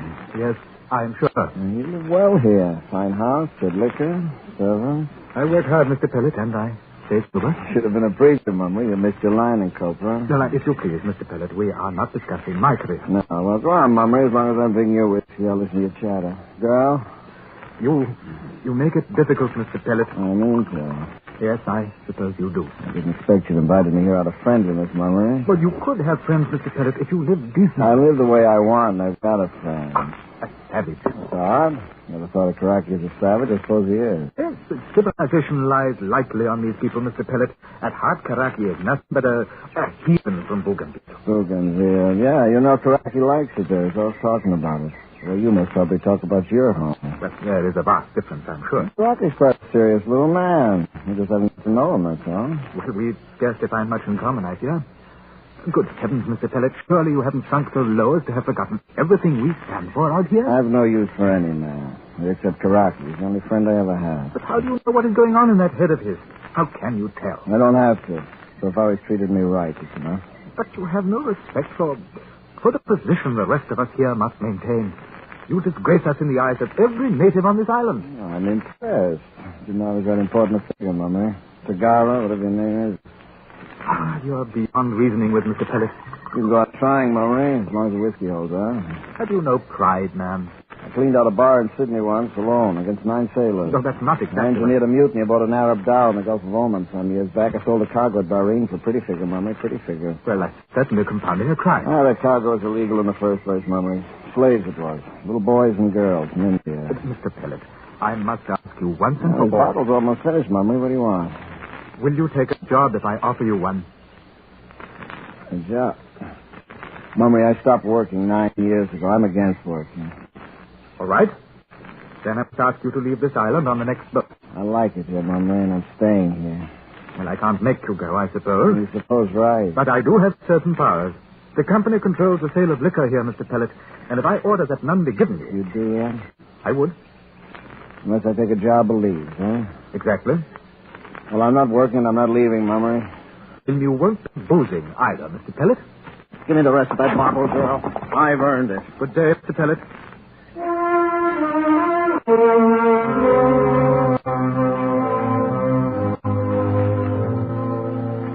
That night, the order went out to serve Pellets no more rum. However, the alcohol he had taken on at the agent's house saw him through until noon the next day. He awoke then with a terrible thirst, and by evening he was raging. You cannot cut off alcohol from a man who has been continuously drunk for 9 years without results more or less violent. Carrie, with the patience of a saint, bore the brunt of it all. Carrie, the little heathen from Bougainville, a place where some people were smoked and others eaten.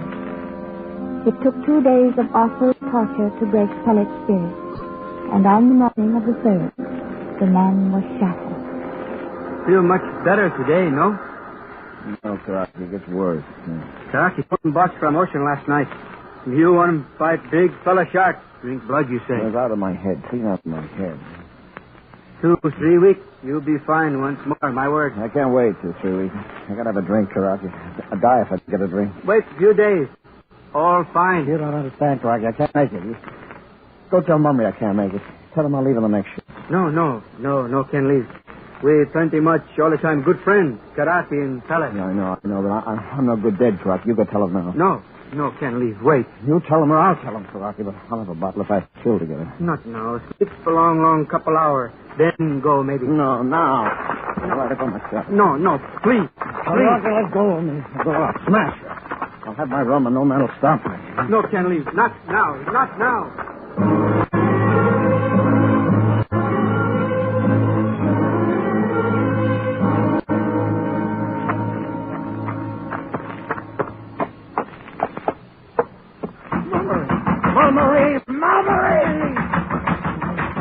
Mr. Pellet, please. Come in, man, come in. Mummy, I need a drink. No, Mr. Pellet, not a drop here or anywhere else. Give me a drink, man. I'll get on your blasted ship. Oh.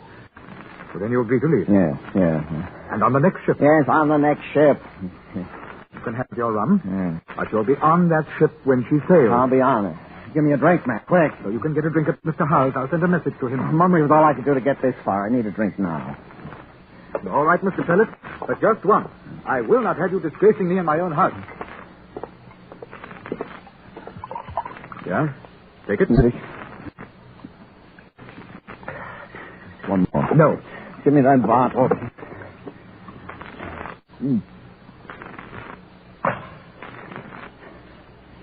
Now, Mummy, if you come to Michael Howell's with me, I'll buy you a drink. No, thank you, Mr. Pellet. I'd rather not be seen in your company. Write a note to Howell. Tell him to sell me rum. I'll take it with me. You have to get drunk now, Mr. Pellet. Now. You back out of this and I'll kill you, Mummy. Now. All right, Mr. Pellet. But it will be a happy day for all of us when you're aboard that ship. I'll find you another island, Mummy. Maybe you'll be transferred there one day. God forbid. I'll write you your note, and I want to see no more of you till the day you leave. That's good enough for me. You're dull company, Mummy. At least I'm a gentleman, Mr. Pellet. And I have enough respect for myself not to become a walking insult to me and my race. The note, Mummy, the note. You can come to Howell's and preach to me. I don't mind it there. Hurry, man. Hurry.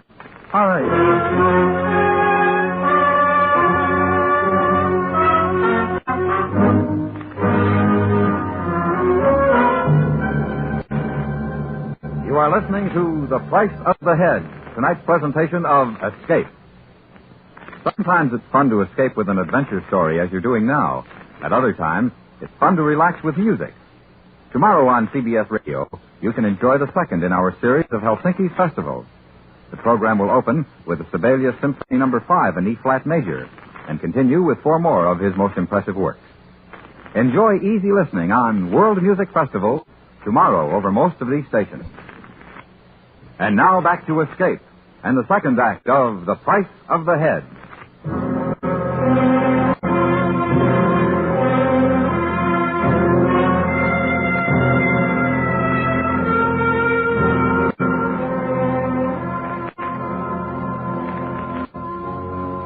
In the days that followed, Pellet became a sodden lump of flesh preserved in alcohol. He did not smile, nor dance, nor exhibit any of the amiable eccentricities that sometimes recommend the drunken to a certain toleration. He was a brute, and he behaved like a brute. But all the time, waiting for the day the ship would arrive, Baccarati remained true and showered more devotion than ever upon his friend. He spent his evenings outside Michael Howe's bar, patiently waiting for Pellet to get drunk enough to take along home. Night after night, Baccarati waited, while the white men stood roaring inside. Boy, Jack, bring me another bottle. Please, Mr. Pellet. Close up now. You plenty too much junk already. Don't tell me when to drink. I'll get that bottle, John. All right, Mr. Pellet. All right, I get bottle. I fix you bottle. Hurry it up, you bald clown. Who told you to open it? Next time I'll open the bottle. If you want a broken head, more, Jack. Where's Howe? Mr. Howe gone home. Plenty good rum, yes, Mr. Pellet. It stinks. So do you. So does everyone on this bloody island. You like rum? Here's what I think of your rum. Now come here, boy, Jack. Because I'm going to crack your head. I'm going to crack your head.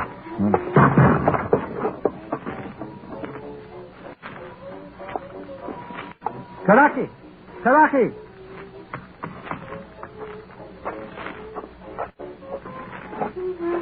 Take him along home now, Karaki.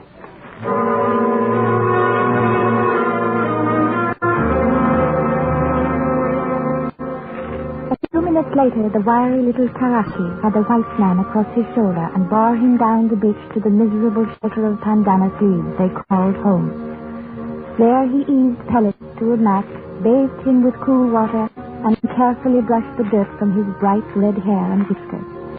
Then he sat by with a fan and kept the mosquitoes from the drunkard's bloated face.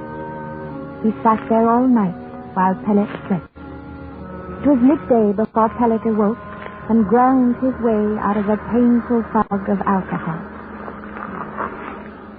Rum, Crocky, rum. Coconut more better. Here. Drink milk. Feel fine soon. You'll find soon if that's some rum, Karaki. I've got a bottle around here, son. No rum. You drink too much rum last night. Too much Moy Jack rum. Huh? What do you mean, too much Moy Jack rum? Moy Jack put white powder in bottle. Make you sleep. White powder? So that? What a little rat. Moy Jack him all the time last. Okay, well, slow down. Be careful. Moy Jack him all the time carry knife. Cut face all up. Little wax man. I'll murder him. Come on, Karaki. You watch out for knife and Moy Jack him plenty fast. I'll kill him. Watch him fella close. Pellet will get face. I'll handle him, Karaki. Don't you worry. Half in anger and half in anticipation of the pleasure of beating a man, Pellet staggered down the beach toward Howe's bar. It was the noon hour of repose, and all Fufuti was asleep. Pellet reached the bar and found Moy Jack dozing peacefully among the bottles. He woke him with a savage kick. Get up, you dirty scum. Get up so I can bust holes in you. You hurt me, Mr. Pellet. Let go. Leave me a mercy, will you? Not again, you won't.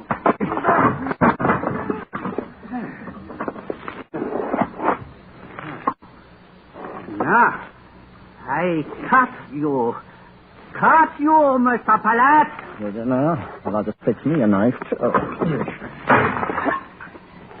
Come on, boy. I'm going to twist this bottle around in your face. Hold it.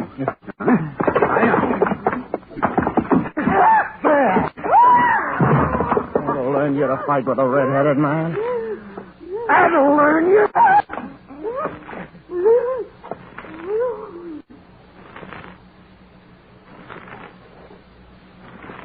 He's dead. I killed him. I killed him, like I said, Karaki.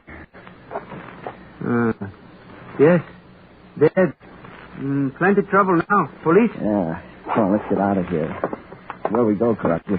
We gotta hide someplace. You go along house on beach. Wait there. Me fixin' boat. Leave for footy quick. What boat? You got no boat. Me find a boat. I tell a friend, tell it. All right. I trust you, but hurry, man. Hurry.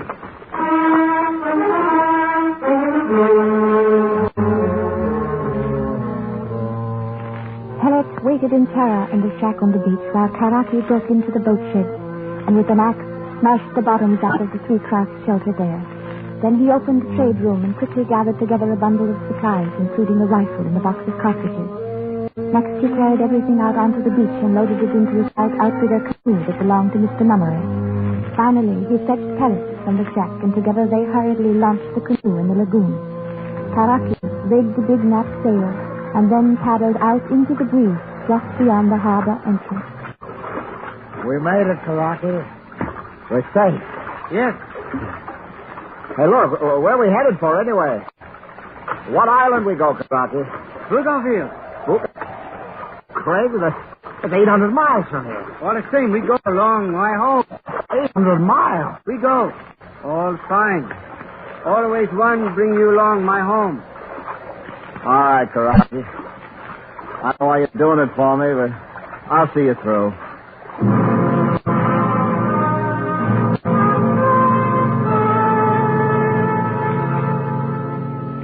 It was not the beginning of a very pleasant voyage for Mr. Christopher Pellet.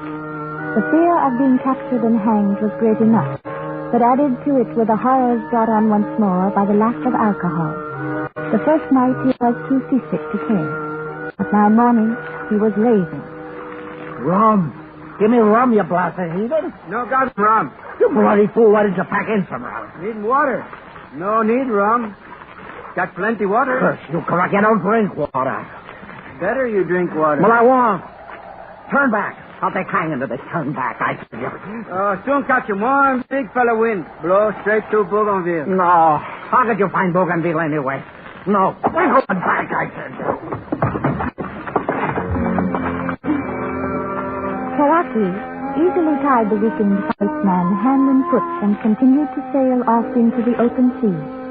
Now and then he threw a dipper full of seawater over the white man and occasionally fed him with coconut milk. Carrie was an excellent nurse. He even combed Pellet's red hair and whiskers twice every day. By the time they reached the Santa Cruz region, Pellet's condition had improved and Carrie released him. They were now in an area peppered with tiny islets, and Carrie decided to land on the lee of one in order to replenish their water supply. He had dropped sail and was paddling slowly into the beach when suddenly, from out of nowhere, a cutter carrying 2 white men appeared behind them. Ahoy! Please come! No catching Carrie and Pellet. You go away. Please go! Put that gun down, Carrie. We're in enough from now. Okay, I shoot. Oh.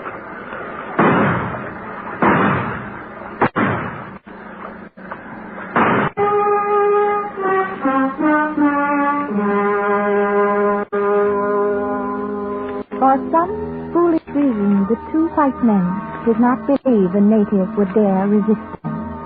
And for their mistake, they were both killed. Carrie, however, wasted no time sailing back into the open sea without his precious water. And 29 days later, he was doling out the few remaining drops to Pellet, taking none for himself. His every gesture was one of sacrifice, that his white companion might survive. Finally, on the 36th day, they sighted Choiseul, and by noon they came ashore. There they stayed for a week, fattening themselves on the unlimited supply of coconut. So you think Bougainville is just under the horizon, eh, Carrie? Yes. Mighty good thing, too. You know, this is the limit of British authority, my boy. Big fella British master stop him here, and I can go that side. Eh? Yes. No can punish Carrie for anything he do Bougainville side. My word. No catch Pellet. Never. What makes you so sure of that? Me sorry. Well, all right, old chap. You got me this far. I trust you. You know, you're quite a fella, Carrie. Yes. Sure don't talk much, huh? Thank heaven, maybe Mummery was right. I'd sure like to know what goes on under that top knot of yours, my boy. I'd like to tell you how grateful I am. Wish I could show you. Listen, Carrie, me one big fella friend, long you, sabe? You one big fella friend, long me, sabe? Me 2 big fella friend always. What? Yes, my word. Oh, Carrie, you kill me.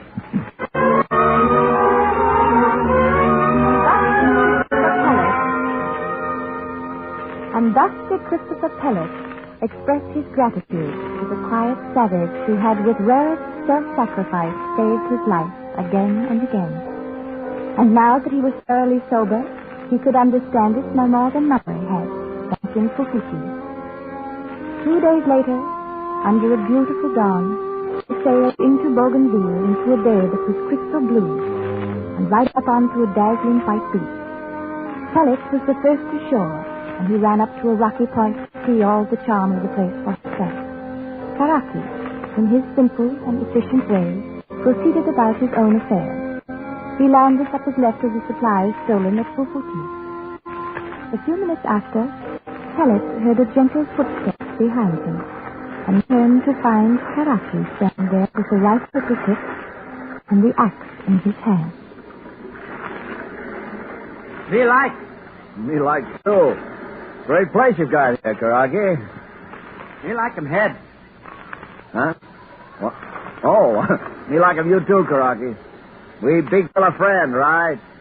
Me like him too much. One fella belong along you. What do you mean? I don't understand. Head here. Fine red whisker. Big prize here. Smoke him head. Make him Karaki, big man on island. You mean you got my head? Fine head. Very fine head. Cut him off now.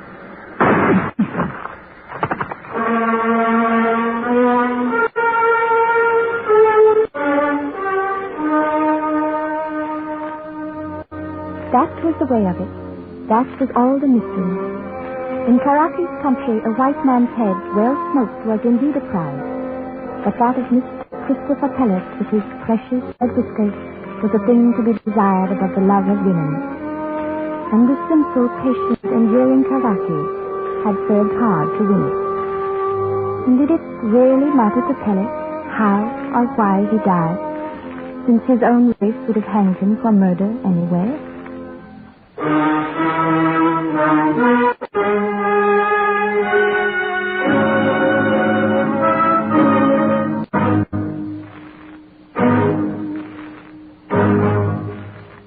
Escape, produced and directed by David Friedkin and Morton Prine, has brought you The Price of the Head, a story by John Russell and adapted for radio by John Meston. Featured in the cast were Mary Jane Croft, Hans Conried, Ben Wright, and Jack Crucian. Also heard were Clayton Post and Herb Butterfield. Your announcer, George Walsh. The special music for Escape is composed and conducted by Leith Stevens. Next week.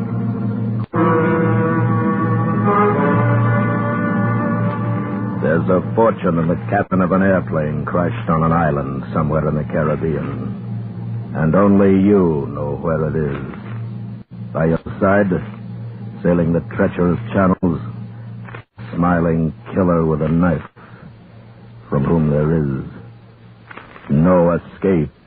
So listen next week when Escape brings you E. Jack Newman's story, The Coward.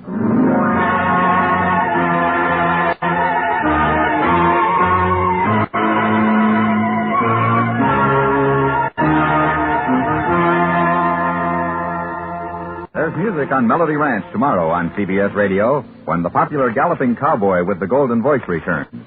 He's Gene Autry, as singing a saddle man as ever rode the range. Meet Gene Autry at the Old Corral when he returns to Melody Ranch tomorrow on most of these same stations. Stay tuned now for Night Watch, which follows immediately over most of these same stations. Where there's Gunsmoke, there's Western Adventure, Monday nights on the CBS Radio Network.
Instant Ralston and Regular Ralston, the hot whole wheat cereals in the red and white checkerboard packages, present Space Patrol! High adventure in the wild, vast reaches of space. Missions of daring in the name of interplanetary justice. Travel into the future with Buzz Corey, Commander-in-Chief of the Space Patrol. In today's transcribed Space Patrol adventure, Buzz and Happy have cornered Prince Baccarati in a spaceship on the surface of Planet X. Holding a half-conscious man before him as a shield, Baccarati works his way toward the controls. All right, Baccarati. Let go of the professor. Don't come any nearer, Corey. You're all through, Baccarati. Get away from those controls. It won't do any good to try to blast off now. It's this spaceophone I'm interested in. There. Now stay where you are, Corey. The transmitter is tuned to a frequency that will set off a crocodile bomb. I warn you, Corey. One more step and I'll destroy Terra. We'll return in just a moment with today's exciting Space Patrol adventure, Baccarati's Secret Weapon.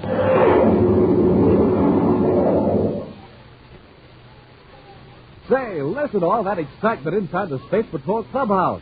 Let's see what's going on. Hey, Cadet Happy, you got another space coin with a picture of the moon on it? I'll trade you 3 Saturns for a moon. Sure, here you are. Smoking rockets now, I only need one more space coin with a picture of Terra, and I'll have a complete collection. Hi, Billy. What you doing? Hiya, Captain Petro. We're trading space coins. Hey, that looks like fun. You betcha. Space coins are really swell. I've got 24 different ones already. Look how big they are. Big as a $50. And look at these keen pictures of Saturn and the moon and Terra on them. Space coins come in all kinds of colors and different values, too, all the way up to 100 credits.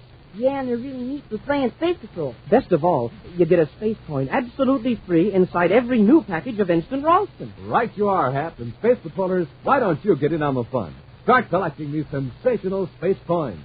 You'll have lots of fun flipping them, trading them with your pals, and making up games with them. And remember, you get a space coin absolutely free inside every new package of Instant Ralston.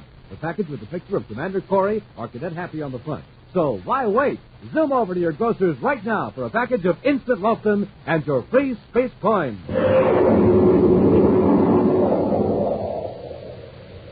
And now, today's Space Patrol adventure, Baccarati's Secret Weapon.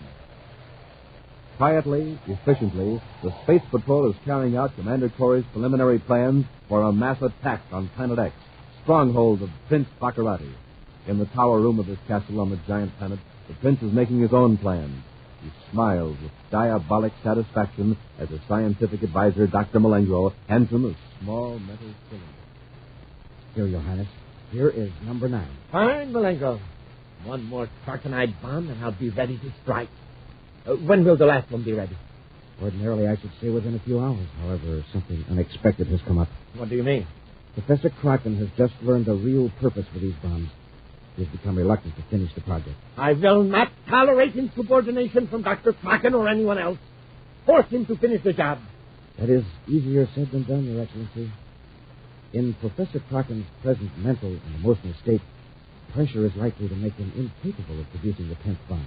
Are my plans to be thwarted by the whim of one man? Not at all, sir. I think you need to remind him of one fact. What's that? He has a daughter in Venus City. Well? Don't you see? One of the Krakenite bombs is destined for Venus City. I see your point. Bring the professor to me. Took the liberty of having him brought up to the tower, Your Highness. He is in the adjoining room. Then bring him in. Stop wasting time, Malengro. At once, sir. Come in, Professor. His Highness has honored you with an audience. I heard your insolent remark, Professor. But I'll overlook it for the present. I am told that you have refused to complete the work I assigned you to. Why? Because I was lied to. I'm sure that my discovery would be used for the good of this planet and its natives. Malengro here told me that Krakenite would be used to clear away mountains, so water could be brought to the desert regions. Perhaps it shall someday when it suits my purpose. Then it's true that you're going to use it to destroy the United Planets. That's right. One city on each of the 10 planets will be blown to pieces. I now have 9 bombs. I want number 10 immediately. I refuse to have anything more to do with this monstrous plan. You're being very foolish, Professor. I can still easily destroy 9 cities. One of those cities could be the one where your daughter is, Venus City. I hit the 10th bomb. You'll get my daughter out of the city before it's destroyed? Is that what you're telling me? Exactly. In effect, I'm to destroy a city in order to save my daughter. That's one way of looking at it, of course. I could still destroy the 10th city with other weapons. However, Krakenite is much more simple. Those small cylinders are so easy to smuggle into a city, and they can be detonated one at a time from my castle by spaceophone signals. I should never have followed through on those experiments once I discovered the properties of Krakenite. As a scientist, you could do nothing else.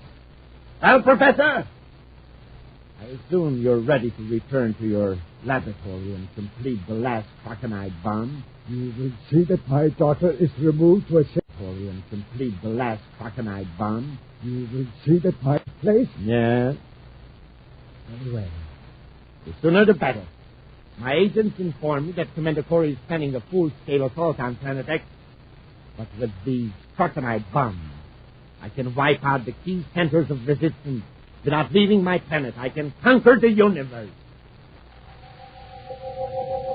Meantime, Commander Corey is now in Jupiter City with Cadet Happy, organizing Space Patrol forces on Jupiter for their role in the planned invasion of Planet X. Right now, they're in the office of the governor of Jupiter, talking to the governor's secretary, Eric Temple. It's unfortunate that Governor Blake is ill. A great deal of confidence in you, Mr. Temple. The spaceogram to me says that you're familiar with all of his correspondence and decisions. That's correct, Commander. Good. I understand you have been contacted by one of Baccarati's agents. That's correct. This man is willing to reveal the names of Baccarati spies here on Jupiter, if the governor will guarantee him immunity. Just who is this agent? I don't know his name, but I'm to meet him tonight at a certain address. He's to hand over the names of Baccarati's men. It's a dangerous assignment, Mr. Temple. It'll be a trap. That's occurred to me. But it may be the only way to round up Baccarati's gang on Jupiter. If you're willing to take the risk, Temple, the least we can do is help you. Where is the meeting place? It's an old building formerly used as a clubhouse by commercial space pilots. I'll be there tonight at 21:30, University start time. Happy and I'll be on hand early, Mr. Temple. You show up alone, just as the plan calls for. Excellent. I'm to meet this agent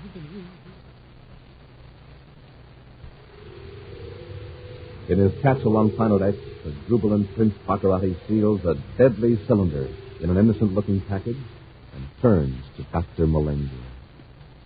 Now, Malengo, when this package is hidden in Venus City, I am ready to conquer the universe. Your agent has his instructions, Your Highness. He is awaiting orders to blast off the Venus. Excellent. The other Krakenite bombs have all been planted, even on Terra. Your Highness, you don't expect to detonate all the bombs, do you? Why not? But perhaps the United Planet forces will surrender after you demonstrate what you can do to one city. No, Malengo. There is but one way to terrorize the entire solar system into complete surrender. Every planet must get a taste of my power, one after the other. Your Highness, what about Kraken's daughter? What about her? I was thinking of your promise to the professor to remove his daughter from Venus City. Malengo, please don't bother me with such trifles. Now that Kraken has carried out his part of the bargain, we can forget him completely. Billions of miles away, in a Jupiter City abandoned building, Buzz and Happy wait in a darkened room. Hours go by in utter silence. Then Happy looks at the luminous dial of the Space Patrol watch. Commander, 21:55. What happened to Temple? There's nothing to do but wait. Get back in the closet, Happy. Leave the door slightly ajar.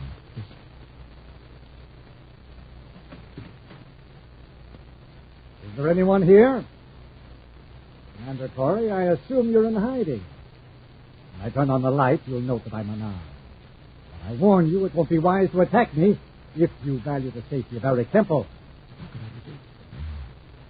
All right. Turn on the light. Come on. I hope you'll excuse this mask, Commander. For obvious reasons, I can't afford to be recognized. Where's Temple? I learned he violated our agreement, it became necessary to change my plan slightly. Temple is being held by two friends of mine. If I don't return by 22:30, that's about a half hour from now, Mr. Temple will meet with an unfortunate accident. Why did you bother to show up? Why am I risking capture by you, gentlemen? Simply because I expect more lenient treatment from the Space Patrol than from my former boss, Prince Baccarati. You want to make a bargain, is that it? Yes. I have here the information I promised the governor's secretary. It's in this folder. The names of Baccarati's agents on Jupiter? That's right.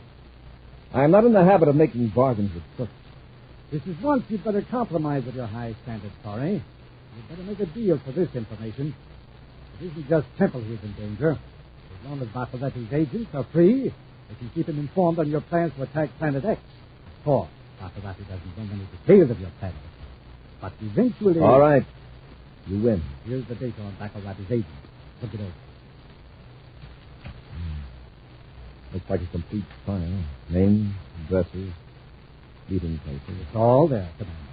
Happy, hold on to this. Yes, sir. Now, whoever you are, see that your pals turn Temple loose. No need for that. You'll see when I remove this mask. Temple? Hey, what's the idea? Put up your hands, both of you. I want to use this last one unless I have to. What's your game, Temple? Why the masquerade? Why, I'm here to get you here, so I can handle you without interference. There's phony evidence against Baccarati. That was to get us off guard so you could whip out a gun. Of course. Now I'll relieve you of your weapons. Don't attempt anything else. How long have you been working for Baccarati? It is no importance now, Commander. No, don't lower your hand. Grasp them behind your head. That's it. Temple, if anything happens to me, the Space Patrol will be around asking questions. Better hurry, because Jupiter City won't be in existence very much longer. What do you mean? Did you ever hear of Crocodite? Crocodite? No. Well, a few ounces of Crocodite, 1 and 2, could destroy this city. Smoking rockets? You don't say smoking rockets today. But there's a Crocodite bomb concealed in this city right now. And in the capital city of every planet from Mercury to Pluto. Are you telling the truth? I certainly am. Each bomb is set to respond to its own resonant frequency. Baccarati can destroy all 10 cities, one at a time, by sending spaceophone signals from Planet X. And you know where these bombs are hidden? No. No concern of mine.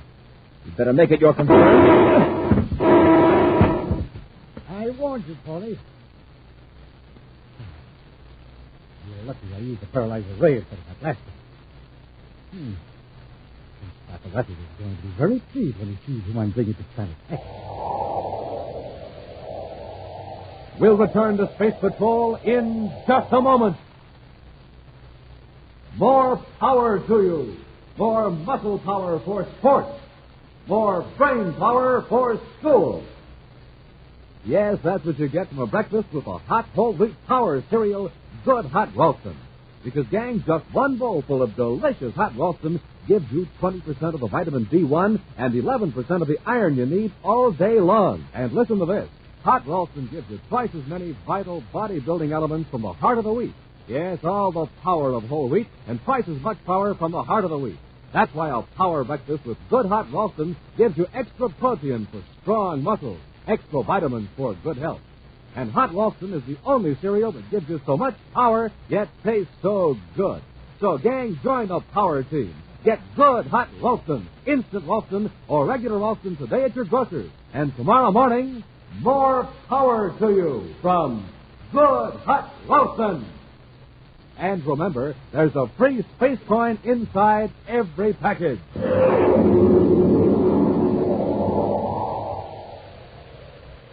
And now, back to our Space Patrol adventure, Baccarati's secret weapons. Commander Corey and Cadet Happy have been led into a trap by Eric Temple, secretary to the governor of Jupiter. Actually a secret agent for Prince Baccarati, Temple now has Buzz and Happy locked in a compartment of a small spaceship and is taking them to Planet X. Far out in space, the two space patrolmen are carefully examining their confined quarters, looking for a means of escape. There's not a thing in here we can use to break out, Commander. Now, let's keep looking. Stand a better chance against Temple alone than after we reach Baccarati's castle. The thing to do now is...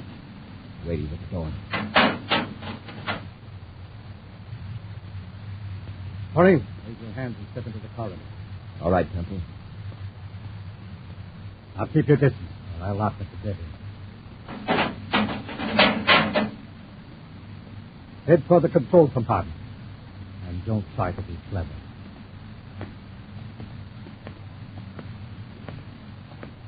Now listen carefully, Commander. Do exactly what I tell you, and nothing more. I'm watching you every second. You're lost, is that it? No, not lost exactly. Frankly, the fine points of exploitation aren't in my line. You want me to correct your vector? Yes. I warn you, don't try to take advantage of me. I'll know soon enough if you try to trick me. And for your information, Prince Baccarati knows I'm bringing you in. I suppose you told him you captured Happy and me in hand-to-hand combat. No. I told him the truth. Hope you didn't spring this time. No sarcasm, Commander. Let's get to work and correct the course. What's that?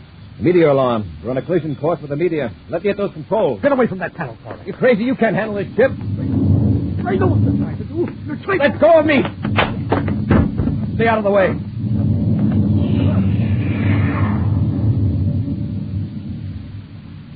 Little boys shouldn't play with spaceships, Temple. If I hadn't changed course just then, you'd have been spread over that meteor like a coat of paint. And don't leave ray guns lying around on the deck. Somebody might stumble. What are you going to do? I'm going to put you back there where Happy is now. And I'm going to follow through with your plan. You're going on to Planet X? Of course. Prince Baccarati's expecting us, and I wouldn't want to disappoint him.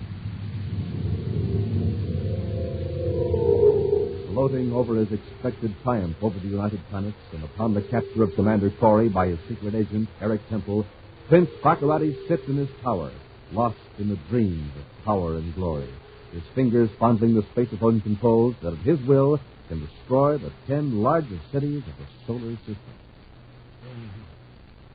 Rome within my grasp.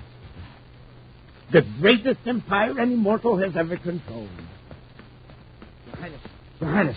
Oh, what is it, Malenko? Don't stand there, puffing and blowing. What do you want? Haven't you noticed, sire? Your castle is nearly deserted. Your guards, your servants, they've gone. Gone? What are you talking about? Where would they go? Out beyond the force field, into the hills, into the jungle. They just quietly slipped away. I caught one of them in the act. He broke away and ran, shouting that Commander Corey was coming. What? Oh, the fools.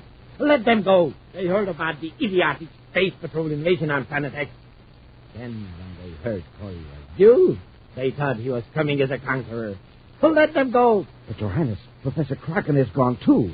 He escaped. Kraken? Yes, sir. He got to an atmosphere ship. Well, he can't get off the planet.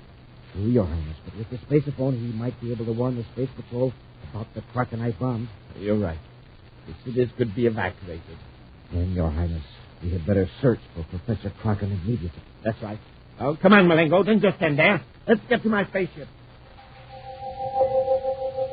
Buzz and Happy, with Eric Temple securely locked in an aft compartment, are entering the atmosphere of Planet X. Happy has just returned to the control section after a brief visit with Baccarati's secret agent. He told me the frequency, Commander. 415.6 megacycles will get us through the force field around the castle. Good. Space Patrol, emergency! Any unit, come in!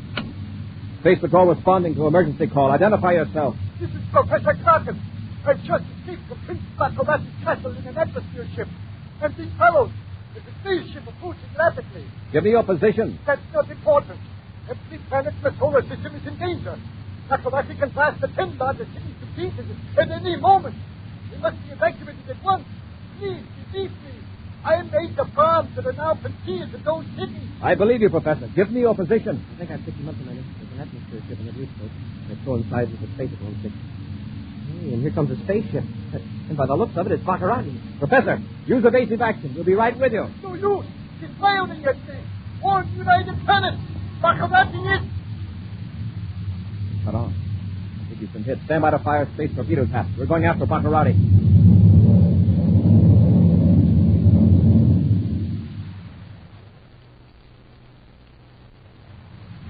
Your Highness, we've scored a hit. The atmosphere ship is damaged. It's going to land. It's not finished yet. Blasting again. Yes, Excellency.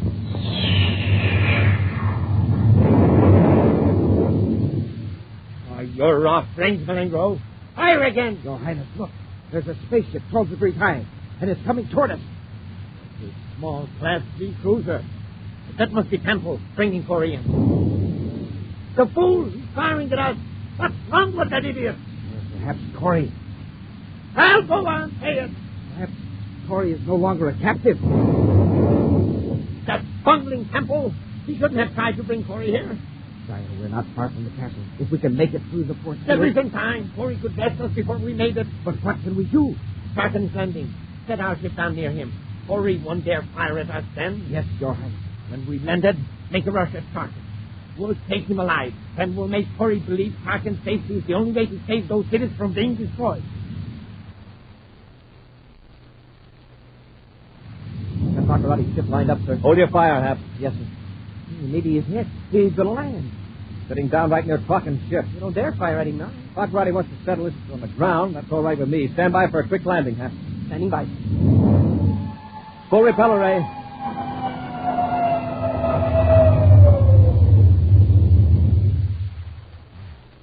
Getting out of their ship. It's Baccarati, all right. And Malingo. Open the hatches, Hap. Yes, sir. Down the ladder. Hey, they're dragging somebody out of that atmosphere ship. Must be the professor. Hold it, Baccarati. Hold him off, Malingo. I'll take Kraken to my ship. Take care, Malingo, Happy. I'm going after Baccarati. Yes, sir. Stay where you are, I'll fire. Too bad you missed, Malingo. Malingo. You'll be needing this blast gun for a while. Hey, Commander, wait for me.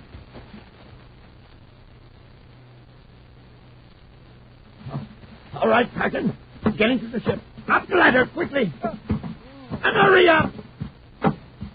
Hold it, Baccarati. Come down out of that ship.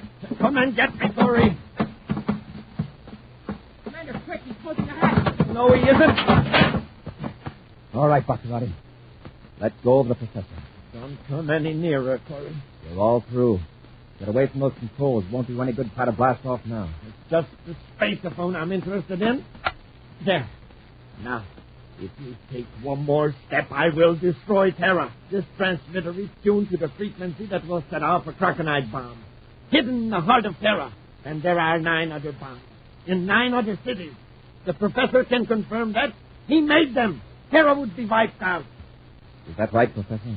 If signal was sent from here, I doubt that the energy reaching Terra would be strong enough to activate the Krakenite detonator. But you don't dare risk it, do you? Not with all those lives at stake. Well, Commander?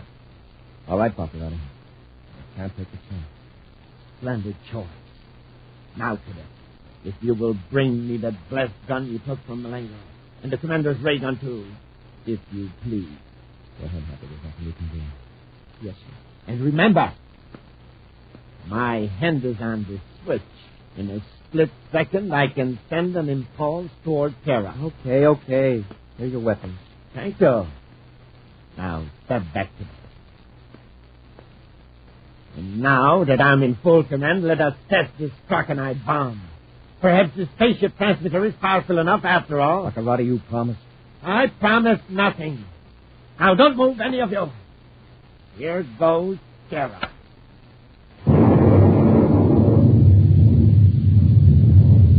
Smoke and rockets, Commander. Look through the viewport. That big ball of flame. And the smoke. My castle. It's gone. What I failed to tell you, Baccarati.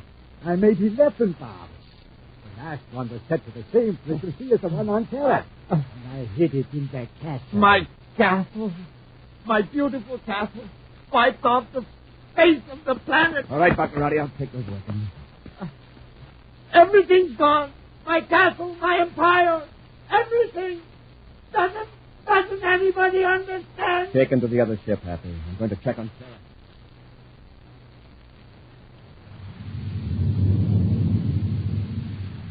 Everything's okay back aft, Commander. All 3 prisoners are securely locked up. And the professor? Sound asleep. Commander, look. They're in the viewscope. Now I can believe that spaceophone report. It's Terra, safe and unharmed. Beautiful, isn't it, Hap? It sure is, sir. But you know, Commander, now that it's all over, I almost feel sorry for Baccarati. Well, not really, but you just look at him lying there. No more fight in him. And Commander, he just looks empty. You can't hate him because there's nothing left to hate. Baccarati is another example of an evil man who destroyed himself. An action preview of next week's exciting Space Patrol adventure in just a moment. Hi, Space Patrollers. This is Captain Dick Tufeld speaking. And this is Cadet Happy. We've got a question to ask you. Did you get a red-hot start this morning? Are you loaded with energy and packed with power to think fast and act fast? If you had a good breakfast with good hot Ralston, chances are you're ready for anything that comes. Right, Captain? Right, Hap. You see, Space Patrollers Happy and I investigated and found out that hot Ralston gives you lots of the real hot whole wheat energy you need to be in tip-top condition for everything you do. Yeah, and we discovered that hot Ralston is the best tasting cereal in the whole universe. It's got a rich, nut-like heart of wheat flavor you just can't beat. Hey, it's so good for breakfast you'll want to eat 2 bowls full. It's more delicious than a... Whoa, hold on there, Hap. Space Patrollers, it is hard to find the right word to tell you how good hot Ralston is. But you just get a package of hot Ralston, instant or regular, today at your grocer's, and tomorrow morning you'll know why we say... No other cereal gives you so much power and tastes so good as hot Ralston. And remember, inside every hot Ralston package, you get a swell space coin absolutely free. And now, a preview of next week's exciting Space Patrol adventure. Buzz and Happy are in their spacesuits on Saturn's moon number 5. Cautiously, they make their way toward a criminal who already has made one attempt upon their lives. Smoking rockets, what was that? A space grenade. Wow. Hey, if you hadn't pulled me down, we'd have got some chunks of rock through our spacesuits. We can't back out now. Let's move forward. Yes, sir. Hold it, Corey. I'll get you this time for sure.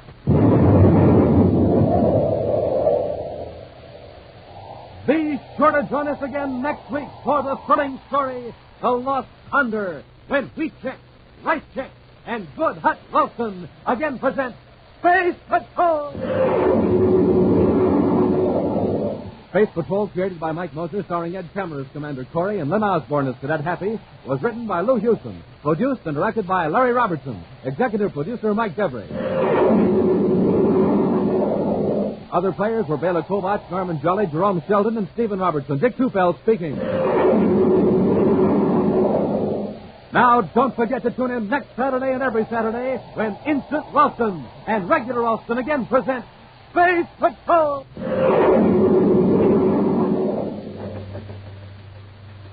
This is Dick Tufeld in St. Louis, reporting on the twin-jet Air Force fighter, the McDonnell Voodoo XF-88A. In a moment, we'll hear from the noted test pilot who flies this plane, Phil Houghton. Speed of the Voodoo is a military secret, but it's plenty fast. Wingspan is 40 feet, length 55, weight 10 tons. And now, Phil Houghton recorded this morning at Lambert Airfield. After seeing the Voodoo, I guess you know why I like my job. There's one thing about it, though. The test pilot has to stay in good condition, get lots of sleep, and eat good, healthy food. That's why I like rice checks and wheat checks for breakfast. They've got plenty of energy in them, and they really taste well. I think you'll like them, too. No other cereal, puff or flake, contains so much nourishment in such concentrated bite-sized form. So do as Phil Houghton, J. Ray Donahue Jr., and other top test pilots do. Make your cereals rice checks and wheat checks. If you had a chance to save someone's life, you'd do it, wouldn't you? Well, here's your chance. Buy all the Christmas seals you can. Christmas seals help in the fight against tuberculosis, the disease that kills 5 million people throughout the world every year. So help save a life. Buy all the Christmas seals you can. And ask your mom and dad to buy them, too. Be sure to see another exciting Space Patrol story on your local ABC television station. Consult your local newspaper for time and channel. This program is broadcast to our armed forces overseas through the worldwide facilities of the Armed Forces Radio Service. Space Patrol came to you transcribed from Hollywood. This is ABC Radio Network.